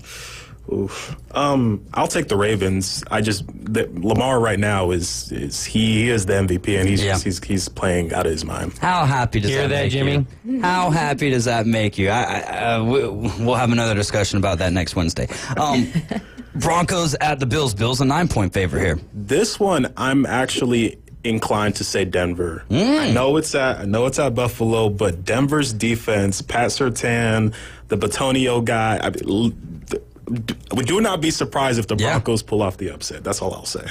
And Bo Nix has been playing out of his mind. The Chiefs would be extremely excited about that if the Bills, like the only team that's really beat the Broncos. Both of these teams have beat the Chiefs. But Jimmy, a Bills fan on YouTube, just said nope. Not having it. Packers at the Eagles. Eagles are a 4.5-point favorite. 45.5 is the point total. But Jordan Love, question mark. Jalen Hurts, question mark. Christian Watson, exclamation point, definitely out. What are you thinking about this game? I'm still thinking the Eagles because I think they won't be able to stop Saquon. I know he's probably going to be real upset that he didn't get to go for the record, so he's going to be out there with a vengeance. But it is interesting to see who the Packers, because who they have for backup. They have a Malik Willis. And he did pretty good when he was in for. Facts. Don't it? It hurt, don't it? I mean, it was just very ironic how, his first start with the Green Bay Packers is against the Tennessee Titans. Malik Willis this year in Tennessee. I don't think Tennessee ends up with the number 1 pick. I don't think that there's a quarterback that you could put behind that offensive line. Less turnovers, right? Less, especially boneheaded turnovers. Sorry to take away from the time of Banji, but the boneheaded mistakes that Will Levis made cost the Titans at least 3 wins. I'll say that. A new meme every game. Yeah, I mean, what was it for 6 weeks, right? He literally makes a bonehead mistake almost every single game. It hasn't ended yet. It hasn't ended. When Mason Rudolph is taking your memes. they're still popping up. When Mason Rudolph is taking your job twice in the same season, essentially, and then you finally get it back at the end of the season, just so we can put the exclamation point on the fact that you should not be the quarterback for the Tennessee Titans. That's not good news. Lay off the mayonnaise. There you go. All right, so did you make your pick for Packers Eagles? Yeah, I said Eagles. Okay, all right. Commanders at the Bucks. Commanders, I'll never choose the Bucks. Okay, all right, knock this out the playoffs. Yeah, there you go. Well, you guys I like the hater mentality, honestly. Yeah. I like that hater mentality. She drinks Haterade all the time. Real. Vikings at the Rams. Rams are a 1.5-point favorite. Total sitting at for this game at 47.5. Rams. I trust Matthew Stafford over Sam Darnold. They've played earlier this season, and Sam Darnold is looking like good old Sam. So yeah, I believe the Rams. I've been riding with those Vikings all year long. Hey, only 3 losses, and Sam Darnold did not look good in that final game. But I've been a supporter of that guy for a while. I mean, any quarterback that goes to the Jets, Aaron Rodgers has just proven it. You go to the Jets, it's just not going to work out. Exactly. All right. Man, well, Benji, I guess what we'll do is we'll go ahead and take a break and get ready for all of you guys to make your picks, and we'll get over to the YouTube and Facebook comments as well. But Benji, thanks so much for stopping by, and we'll see you next Wednesday, getting us all caught up on what's going on in the Bay County athletic world. Yes, sir. You're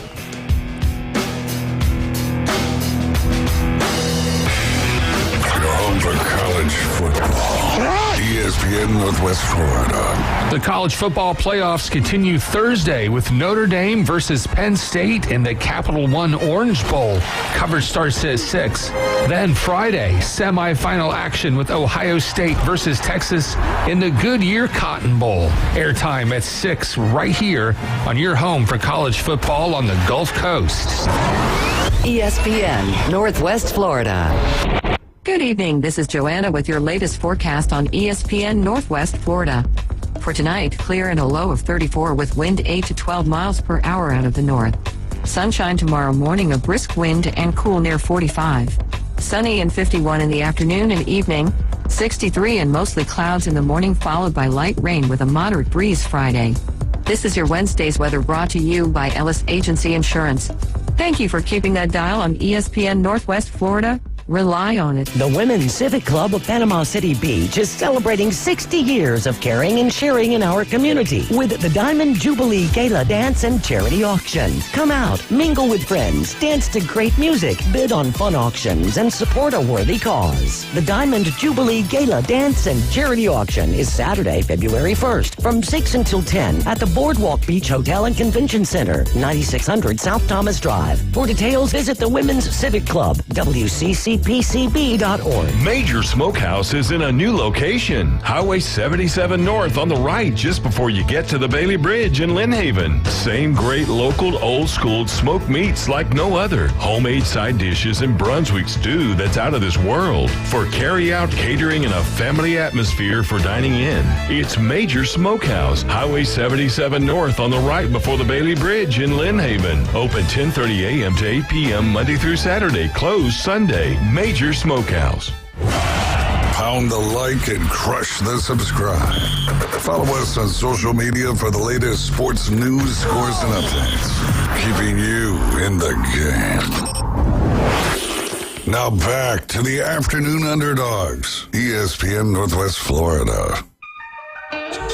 It is the Afternoon Underdogs, and you are tuned into ESPN Northwest Florida. We're live and local. Also, I keep on forgetting to read this, so might as well do it now. The Women's Civic Club of Panama City Beach presents Diamond Jubilee Gala Dance and Charity Auction. You can celebrate 60 years of caring and sharing in our community, because sharing is caring. You can mingle with friends, dance, bid on auctions, and support a cause. It's going to be Saturday, February 1st from 6 to 10 p.m. at the Boardwalk Beach Hotel and Convention Center. That's 9600 South Thomas Drive, Panama City Beach. You can visit WCCPCB.org for details and sponsorship information. All right, we left off talking about these NFL playoff games, so let's dive right into them. And again, y'all make sure to go support Banji Bombadella. All he does here for your local athletes. They've got a contest right now for the boys and girls Player of the Year. So just head on over to thenewsherald.com and read everything that Banji puts out. They've got male and female athletes of the year. So go put your votes out for that. Banji Bombadella is a sports reporter for the Panama City News Herald. Left off with the wild card games, Chargers and the Texans. Texans are a 3-point favorite at the house. AG, lead us off. I think the Texans have a job to do, and that is to run the football. They've got to get back to what they were doing earlier in the season, where they were having a lot of success. That includes Joe Mixon. Obviously, Damian Pierce had a kind of a rejuvenation last week against your Titans. So maybe we see him mixed in a little bit more. But Nico Collins has to step up, Dalton Schultz, and obviously C.J. Stroud. I think the defense is going to be good enough to get it done. Now, on the other side of the coin, you've got Justin Herbert, who I am not a personal believer in. If this is anything like his last playoff appearance, it could get really ugly. I think he's learned from that. I think he's better from that. But I think it's going to be a really, really good game. But I think the Texans, being at home, end up getting the W. Morgan? I'm going to take the Chargers, actually. I really like what I've seen from them so far. Although Justin Herbert has some very shaky moments, I'm going to confidently say the Chargers. Kay Van Rick? I got the Chargers in this one. I think Houston's hitting some woes. I think the offensive line's not so great. Mixon's a little banged up. I just think it's going to be too tough for Jim Harbaugh coach team. I just think I got the Chargers all day on that one. All right, then.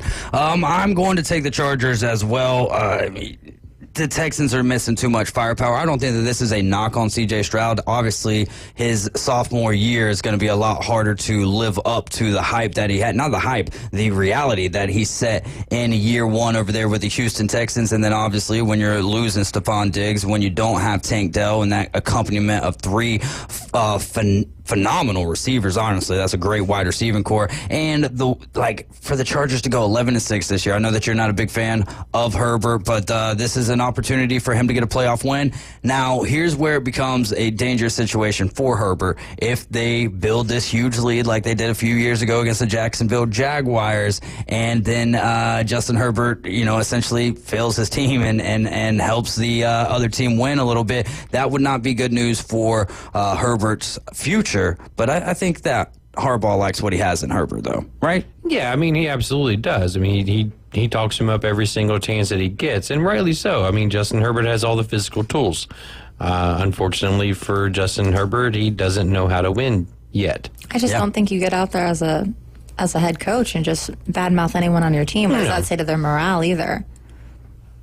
Wait, Harbaugh badmouthing his team? I'm saying he doesn't do that. Oh, You're not going to go out there and do that.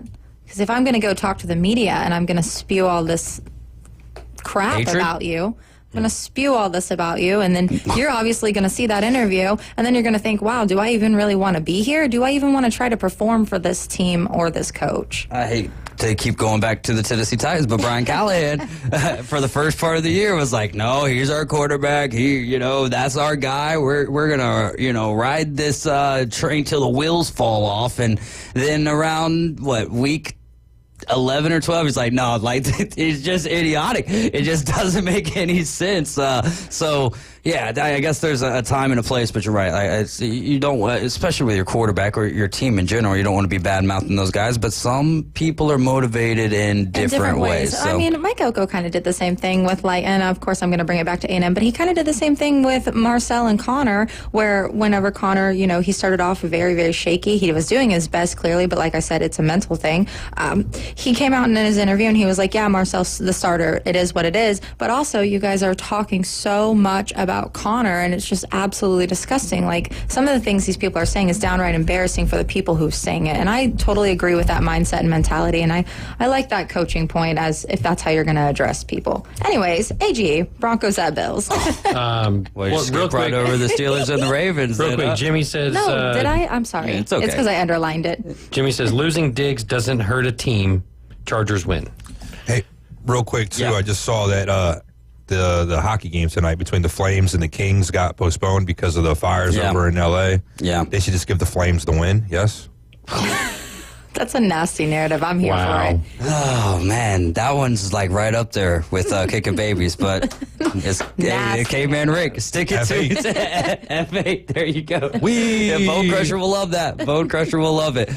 So if you want to keep on. I'm so sorry. Steelers Ravens, chauffeur us away. Sorry for the interruption. We're watching part of the interruption right now, actually. I'm up here, on my bench, banging my gavel. Yep. All right, so Steelers at Ravens is where we're going next? Yes. Yes. All right. Please, sir. Lamar all day. It's Lamar all day. Mm-hmm. Lamar all day. What a lad. Lamar all day. Mm-hmm. Morgan, what you got? I also have the Ravens. Derrick Henry had a highlight game over the weekend. He really balled out, and on his birthday, so very deserving.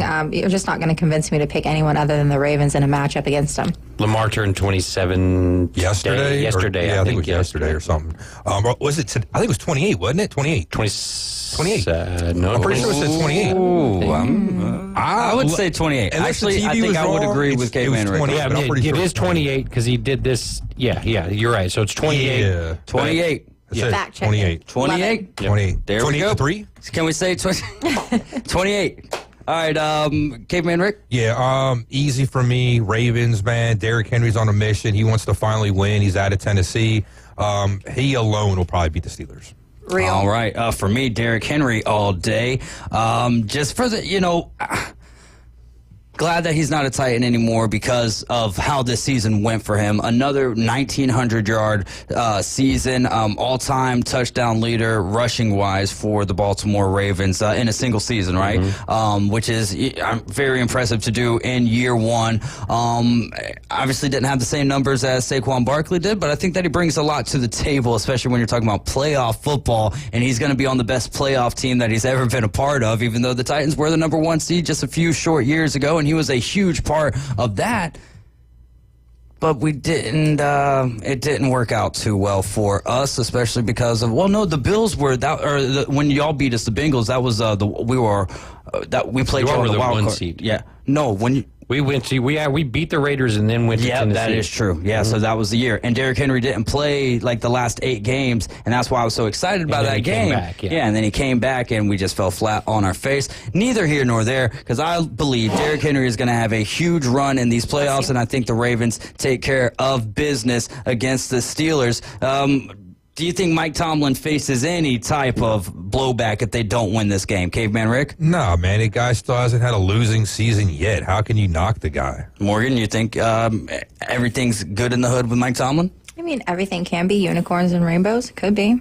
Could be not. AG? No, he's in no danger. Not a chance. We were having a little conversation earlier off the air, and that's kind of why I just brought it up, see if anyone thinks differently. Moving on to the Broncos and the Bills. AG, lead us off. I already said I got the Ravens. Yeah. Real quick, Jimmy says Steelers, Lamar doesn't win in the playoffs. I had to remind him that Lamar was in the AFC Championship last year, not Josh Allen. And then Parker said the Ravens. Broncos at Bills. I think this game is fun. I think you're going to see two offenses that are really kind of hitting the way they want to be. The only thing that I question about Buffalo is their ability to throw the ball, just because they don't. They just either run it with Josh Allen or they run it with James Cook. If Denver can find a way to kind of curtail Josh Allen and kind of keep him contained, which obviously is harder, easier said than done, then Denver has a really, really good chance. But considering the fact that in Buffalo, you've got Bo Nix, rookie quarterback, first year in the playoffs, I'm taking the Buffalo Bills. Morgan? I'm also going to take the Bills in this game, as much as I want to take Bo Nix's crazy eyes, because I think that's a super fun narrative, and he is actually maybe crazy. You said eyes, correct? Yeah, okay. Like the look he gives to people on the field. Like I'll pull up the picture for you on the break. Like there's a picture of him, and he looks insane. I was like, that's fun. That's cool.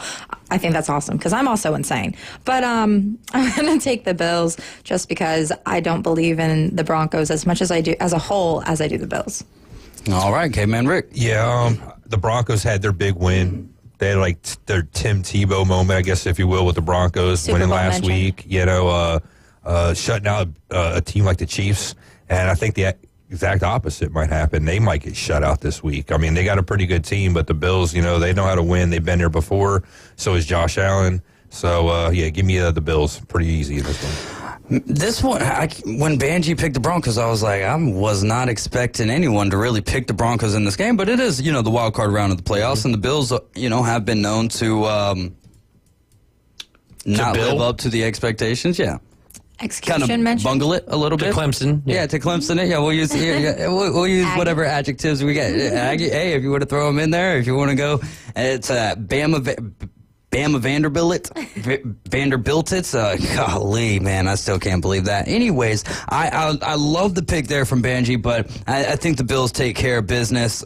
Josh Allen has just been on a terrific stretch this year, really throughout the whole entire season, and you saw him just take one snap and basically gave the number 1 pick overall to the Tennessee Titans by him not playing in that game. So the Patriots were able to beat the Buffalo Bills there. Give me the Bills. I don't think they cover the 9 though. I think that it's a little bit closer than that. I think that we're looking at a 4 or 5 point game. Moving on to the Packers and the Eagles after YouTube comments. Jimmy says Bills win easily, and Parker says Bills. All right. Packers and the Eagles. Eagles are a 4.5 point favorite. Again, we talked about this with Banji in the previous segment. Lots of injuries in this game. What do you got for this one, AG? If Hurts doesn't play, I'm going Packers because I don't feel like... What if Jordan Love doesn't play? You take Malik Willis over Kenny Pickett or Tanner McKee? I would, because I feel like if you're making Philadelphia more one-dimensional with Saquon Barkley, the Packers' defense has been pretty good against the run. It's one of those situations that I don't like because we're going into a backup quarterbacks. I mean, couple years ago, we had the Eagles and Niners, and it was just all backup quarterbacks, and it was just not fun to watch. No, it was just for the Niners, though. Right, but it was just not fun to watch, right? It was fun for me. Well, I love that game. But I love killing quarterbacks. But it was. I'm hoping Jordan Love can play, and I'm hoping Jalen Hurts can play. If they both play, I'm going Eagles. All right, there you go, Morgan. What do you got in this one? I think the Packers are really strong, and I like watching them play. I'm just not going to pick them against the Eagles. Caveman Rick. Yeah, right on. Jalen Hurts practiced today, which is a good sign. Okay, all right. So, that's but that a great doesn't sign. mean he's out of concussion protocol. Right. It just means he practiced, so that's good. He's actually Can moving you still forward. practice while you're in concussion protocol? Yes, you can. Oh, okay. Yes, you can. So he actually practiced, so hopefully he's moving forward and everything's looking right. All things being considered, though, They should have took the red jersey off of him, though. No, come on. And I like my defense. So I mean, that all being said, Jordan Love's banged up too. I think defense, what they need to do early in this game, man, make a statement. Get Jordan Love in the dirt, man. Make his elbow feel it, and then see how things go after that. Hell, if we have to, take a cheap shot, man. Take 15 yards, man, and make them feel it. You know what I'm saying? Because it'll help you out later on.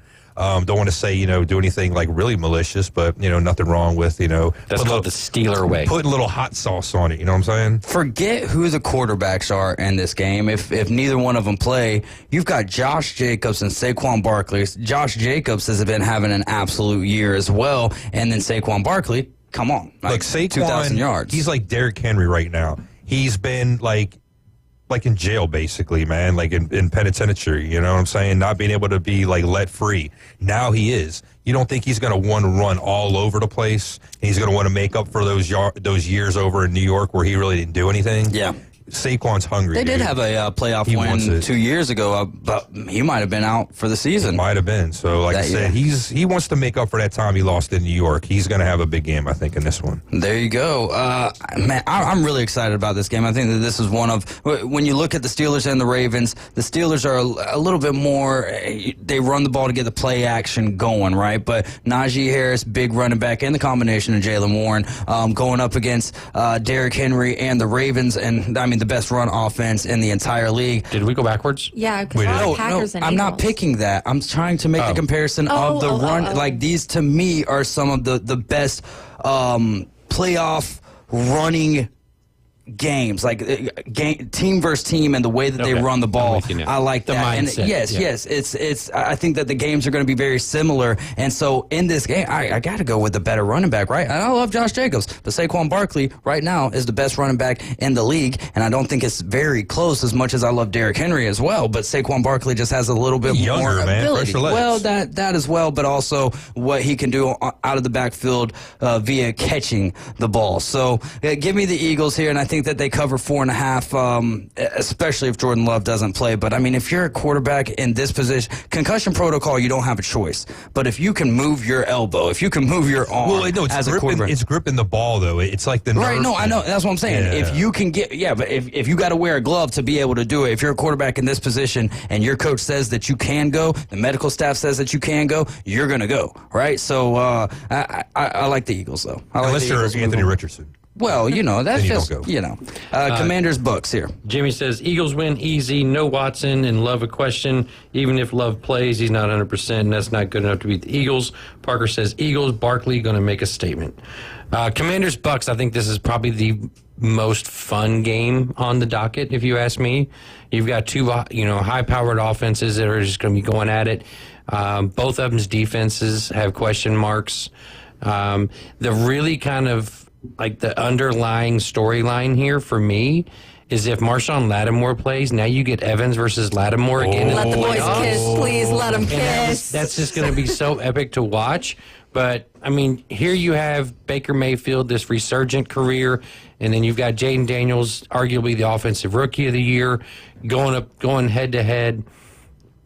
Like, I don't think there's a loser in this game if you're not a fan of this game, right? But I think Baker probably has too much going right now, despite the fact that his defense has been atrocious. But Baker's looked different, and so he's been in the league a lot longer than Jaden Daniels. Give me Baker and the Bucks. All right, Morgan. People move a lot differently when they're happy. Baker Mayfield was taking all kinds of heat with the Browns, and, I don't think it was rightful. I think they wanted someone to blame so they could take Watson, and, that's neither here nor there right now. But the Commanders move different, and all great for them, but I'm not going to pick them against the Bucks because you have Mike Evans, who just made $3 million off of hitting a 1K yardage, and that's all fantastic for him, but he's having a fantastic regular season. But Baker's having an even crazier regular season with 4,500 yards, 41 passing TDs, 16 interceptions, and a 71% completion record. Yeah. You are not going to pick anyone against Baker right now, and I'm going to take Baker in this game. There's a few quarterbacks that I would pick against You Baker actually Mayfield. can, but in this game, I'm taking Baker. Hey, that's your opinion, Caveman Rick. Yeah, this game's down in Tampa. It's down at their house. Commanders got the rookie quarterback. It's kind of a new experience going to the playoffs. Hopefully the stage won't be too big for a guy like Daniels. We'll see what happens. But I'm going to go with the veteran presence and, somebody in team that's been there before. So give me the Bucks. All right. I will take the Commanders in this game on the road. I think Jaden Daniels is going to pull some rabbits out of his hat. I think that Terry McLaurin is going to have a big game after being shut down. What was it, in week 17? I believe. Thanks for reminding me. 5 yards. Yeah, fantasy football implications there. But those are over and done with, right? No more by Hail Mary. I like Jaden Daniels and the Commanders in this game. I do think that the Bucks are the better team, but I think that Jaden Daniels lives up to the hype that he's created all year. I'll give you that. Overall, Baker Mayfield has been a better quarterback this year than what Jaden Daniels has.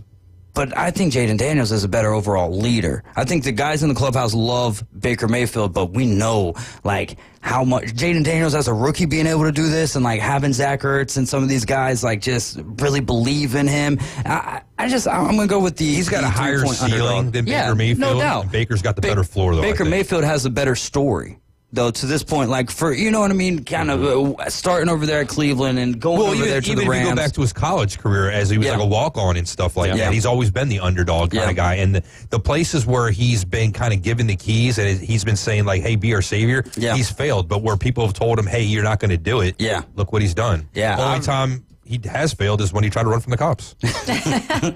There you go. So I'll take the Commanders in this game, and then we'll finish it off here with the Vikings and the Rams. What do you got, AG? Jimmy says Jaden Daniels gets the win because that's what he does. Parker Seago says Evans versus Lattimore again will feed families. I'm going to take the Bucks. Vikings Rams. I'm with Benji here. I think Jared Verse and that defensive line is going. I think they were salivating watching that Sunday Night Football game and Sam Darnold and his ghosts that he was seeing against the Lions. I mean, they ate his lunch. They had him completely shell-shocked and rattled. I think that Sean McVay is sitting back watching that game and going, yeah, we can do the exact same thing with our defensive line. Kinchin's on the back getting, all those big flashy picks.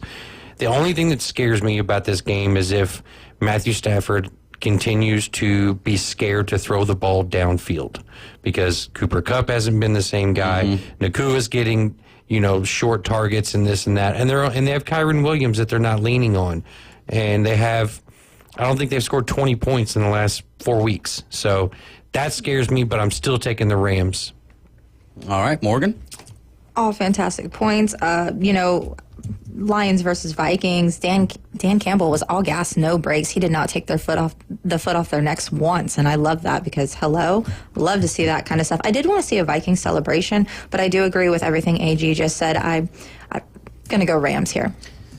Yeah, I'll make it kind of quick. I think I'll take the Rams as well. They're at home. McVay's a pretty good coach, been there before. They got a lot of talent on that team. I mean, don't get me wrong, the Vikings got enough talent on their own. But I'm just going to go with the more veteran presence. Again, the team that's been there before, and give me the Rams. All right. I'm going to take the Vikings just because I've been riding with them all year long. Once J.J. McCarthy got injured, I was like, all right, I'm going to go with Sam Darnold. I like the addition of Aaron Jones. I think they've got Jordan Addison has really came into his own this year, and obviously Justin Jefferson, best wide receiver in the league. Triple Crown winner was Jamar Chase, right? No doubt about that. But I like Justin Jefferson. A little less drama over there for the former teammates. Give me the Vikings in a very close game, provided that they, still get this game played over there in SoFi Stadium. All right, let's go ahead and take a break. You got any comments on this game? Jimmy says Vikings 14-3. Parker says Vikings 14-3. That would be a kind of almost reminiscent of the Super Bowl between the Patriots and the Rams a few years ago. Or, man, it probably was. That was like, what? A long time ago. Yeah, 6 or 7 years ago.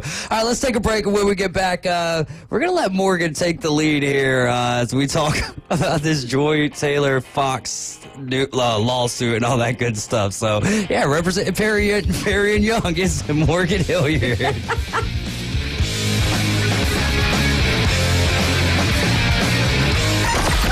Mornings on ESPN Northwest Florida just got unsportsmanlike. We need to rebrand rest in 2025. We live in a rise and grind society, and when we chill, we say things like, we're lazy, and it's bed rot. In 2025, we're cocooning, a.k.a. we're taking a page out of the old Caterpillar's book. We're going to intentionally rest so we can emerge our best selves and let those beautiful butterflies fly. Evan, Canty, and Michelle. Weekdays 5 to 7 on ESPN Northwest Florida. Good evening. This is Joanna with your latest forecast on ESPN Northwest Florida. For tonight, clear and a low of 34 with wind 8 to 12 miles per hour out of the north. Sunshine tomorrow morning, a brisk wind and cool near 45. Sunny and 51 in the afternoon and evening. 63 and mostly clouds in the morning, followed by light rain with a moderate breeze Friday. This is your Wednesday's weather brought to you by Ellis Agency Insurance. Thank you for keeping that dial on ESPN Northwest Florida. Rely on it. Community Landscaping, your local dedicated experts, providing top-notch lawn care services and transforming your outdoor space.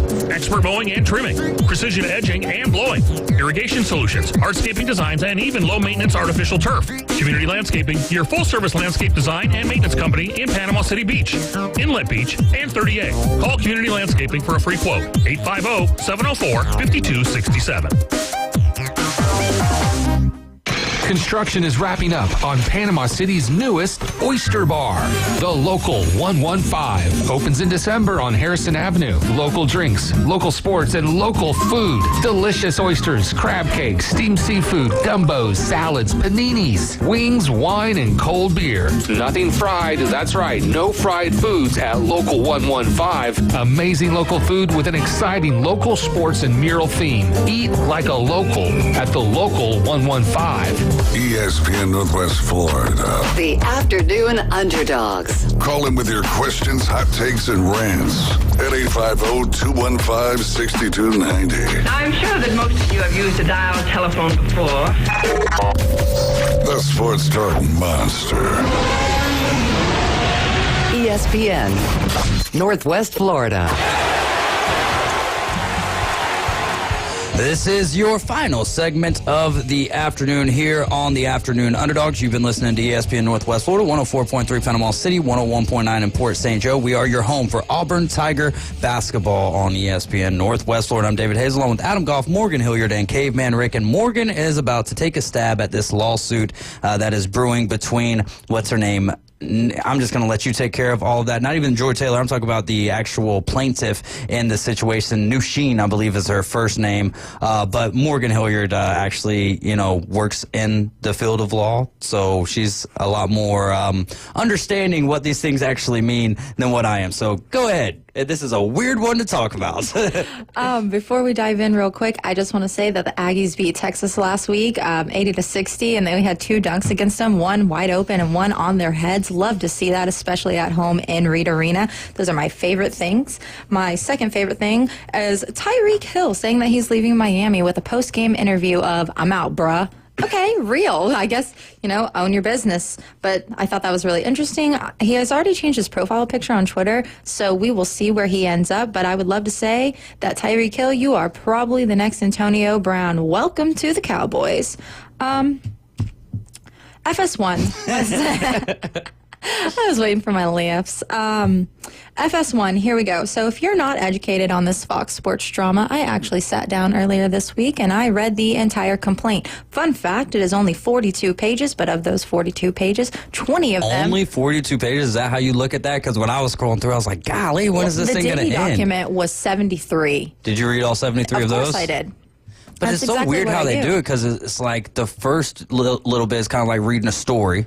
Well, and then it like breaks down everything again for you. So when you're filing a complaint, you have obviously all parties involved. Then you have your intro, and then you have absolute facts of the case, and then you have your expectations and relief of what you want out of the case. Gotcha. So you lay out all the facts in each number bullet, and then you come back in at the end of the complaint and you say, hey, with this bullet and with this fact point between these three or four fact sections, this is what I'm expecting in my relief, and this is what you're going to give me because that's what I'm expecting from you. So to break this down for you, there is a hairstylist for Fox who has been working there 10 plus years.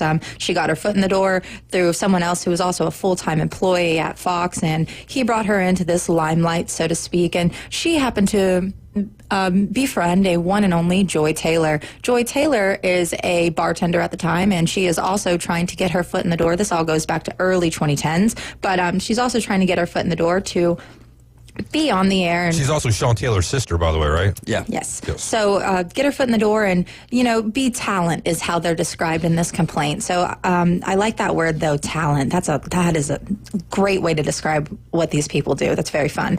So Joy Taylor's going about this a very specific way, but it's the hairstylist who's the plaintiff in this, and she's suing Fox Sports and individuals as Skip Bayless, Charlie Dixon, Joy Taylor, and a couple other people, ACO as well, for a hostile work environment. So what she's expecting in this relief is a voice for people who were not paid fair wages. She was treated poorly, and also they were not given what their Fox contract specifically states is entitled to them by signing on that dotted line. Yeah. She says a lot of things are missing here. That is strictly employment law on that aspect. The other aspect of it is what these people are really doing behind the scenes and how Fox treats their employees and what Fox allows to happen. And this complaint in the first 20 pages really highlights what goes on behind the scenes, and you never know until you know, and buddy, I be knowing. So I be knowing. You be knowing. So what's happening behind the scenes at Fox is, they're inviting, and not only inviting, but awarding, and this is said directly in the complaint, awarding bullies and letting people do whatever they want. Joy Taylor comes out at one moment whenever they're talking about the affairs, let's put it that way. When they're talking about relations and regarding to affairs, Joy Taylor says, yes, I'm using this person and I am using this person. And our plaintiff says, wow, that's crazy. This is a really dangerous situation, and not only for your job, but for you as well. I don't think you should do this because these are very powerful people. And she says, that's okay. I'm just going to sue him for sexual assault if he tries to take me with him. That is a direct quote. Yeah. So then facts. You have ACO in an HR meeting who says, I don't care what this hairdresser has to say. Who gives a crap? And there's other words used in that context, but who cares what a hairstylist has to say compared to what talent has to say? So I thought that was interesting that we're just going to openly shame people like that. I mean, you can have any opinion you want, but one of my favorite things to live by is know your audience, know who you're addressing, and know how to read a room, because clearly ACO doesn't, and neither does Joy Taylor. Joy Taylor shows up at a dinner with Bayless, and she's like, hey, I really want this job. She's wearing provocative clothing. She's making... Skip! Yeah, she's making gestures, let's put it that way, at what she really wants out of this and what she's willing to do to get out of this agreement. And Skip ultimately denies, but he agrees because he owes a favor to Charlie Dixon. So he brings her on the show. So that's how she gets her foot in the door overall, is because, I guess you could just sleep your way to the top, and that's what we're doing here. So, like Hollywood. That's literally what she's done, because, this technically is Hollywood. Yeah, it is Fox in California. Yeah, essentially, this is Hollywood, so that's exactly what's happening. One of my favorite things about this complaint, though, is a little side piece, a one little name drop, and it's just a silly little thing. I think it's my favorite thing. I don't know what you're going to say, but go ahead.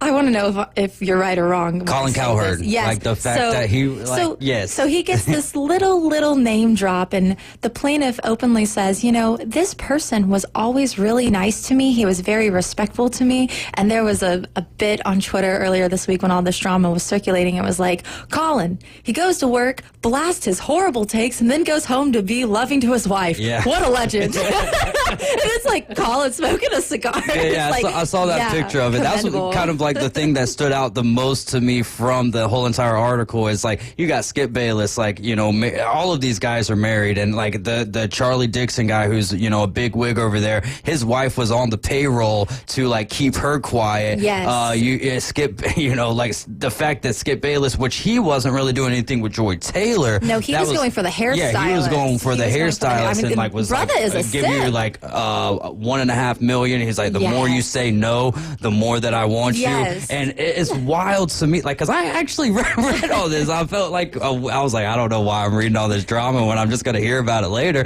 But it was interesting because you're like, man, I wouldn't have never guessed Skip to be that pushy, and then you're like, man, what goes on behind the scenes? Listen to his show and listen to how he talks on the microphone. Yeah, no, I'm man. saying I get that, but like he also kind of feels like a nerd, Well, he is. So there's no there's a very like certain aspect of people, and when you're addressing someone directly, you can look into their eyes and know if there's emotion back there or not. You know what I'm saying? I feel like when you look at anything Skip has posted in the last maybe 5 years, because there's all kinds of stuff floating around, and Joy Taylor as well. But if you look at Skip's videos and like what he posts, like if you look at him, there's nothing living behind those eyes, and that's a very terrifying fact about someone. If there is nothing living back there and they're an absolute simp, they have nothing to lose. They have nothing to lose. I would say, man, it's like a lot of smoke, dude. I mean, like, and I'm not making the pun again about like the area and stuff, but man, Hollywood types, this is par for the course, man. all this stuff right here, dude, this happens all day, every day, pretty much probably everywhere in Hollywood. But someone's standing up, though. Someone's standing up, though, and that's kind of why we're learning about somebody this, finally right? is. If finally somebody is trying to, oust it. But, I mean, this happens, like I said, every day, like all the time. Well, and it's wild how people were losing their jobs left and right. And she, like, a couple of times, like, stood up for other people saying that, I have no problem going to anyone and saying whatever I need to be said, because she's like, her English is actually her second language. She's actually Persian. One of the other things real quick was that Charlie Dixon, the big wig, right? He was telling Skip that the hairdresser was affairing, I guess is the word that affairing with Sharp. So not only is like, so now Shannon Sharp. With Shannon Sharp. And so Skip is mad at the hairdresser because he thinks that she's doing that and she's not doing that. And Charlie Dixon is just this so wild. So now we go back to the beef that we have between Skip Bayless and Shannon Sharp. It has nothing to do with because of rumors between the three of them on this Jerry Springer episode. And let's not forget earlier in the year, last year, where a Shannon Sharp video, he went live on Instagram while he was having relations with someone, and it went viral, and everyone saw that. And I bet you Skip Bayless was sitting back thinking, that's my girl. Wait, but that was like in July when that happened, though, right? And she was fired, I believe, in June of 2000. No, Dave. And then again, like Skip Bayless, I'll just say this too, man. Like, the dude seems like a weasel. The dude's like, creepy. people like this, they're just getting what they deserve, man. It's just karma coming around. What a segment to end a Wednesday show on. AG, any thoughts? No, I'm good, buddy. Shout out to Bite Me Custom Cookies and Treats. Check us out on Facebook. I believe we'll be out at the markets this weekend, Panama City, and maybe Sweet Bay on Sunday. Cupcakes, cinnamon rolls, cookies, all kinds of good stuff. Hey, there you go. My wife Carla does an amazing job. Yes, she does, and we've been eating them in here, haven't we? I got a mustache cupcake. Yeah, you got a mustache cupcake for your wife, so there you go. Caveman Rick Morgan, Adam Goff, I'm David Hayes. We're the Afternoon Underdogs. We'll see y'all tomorrow. Just remember, Jesus loves you, so do I. And shout out to the monsters of the Midway.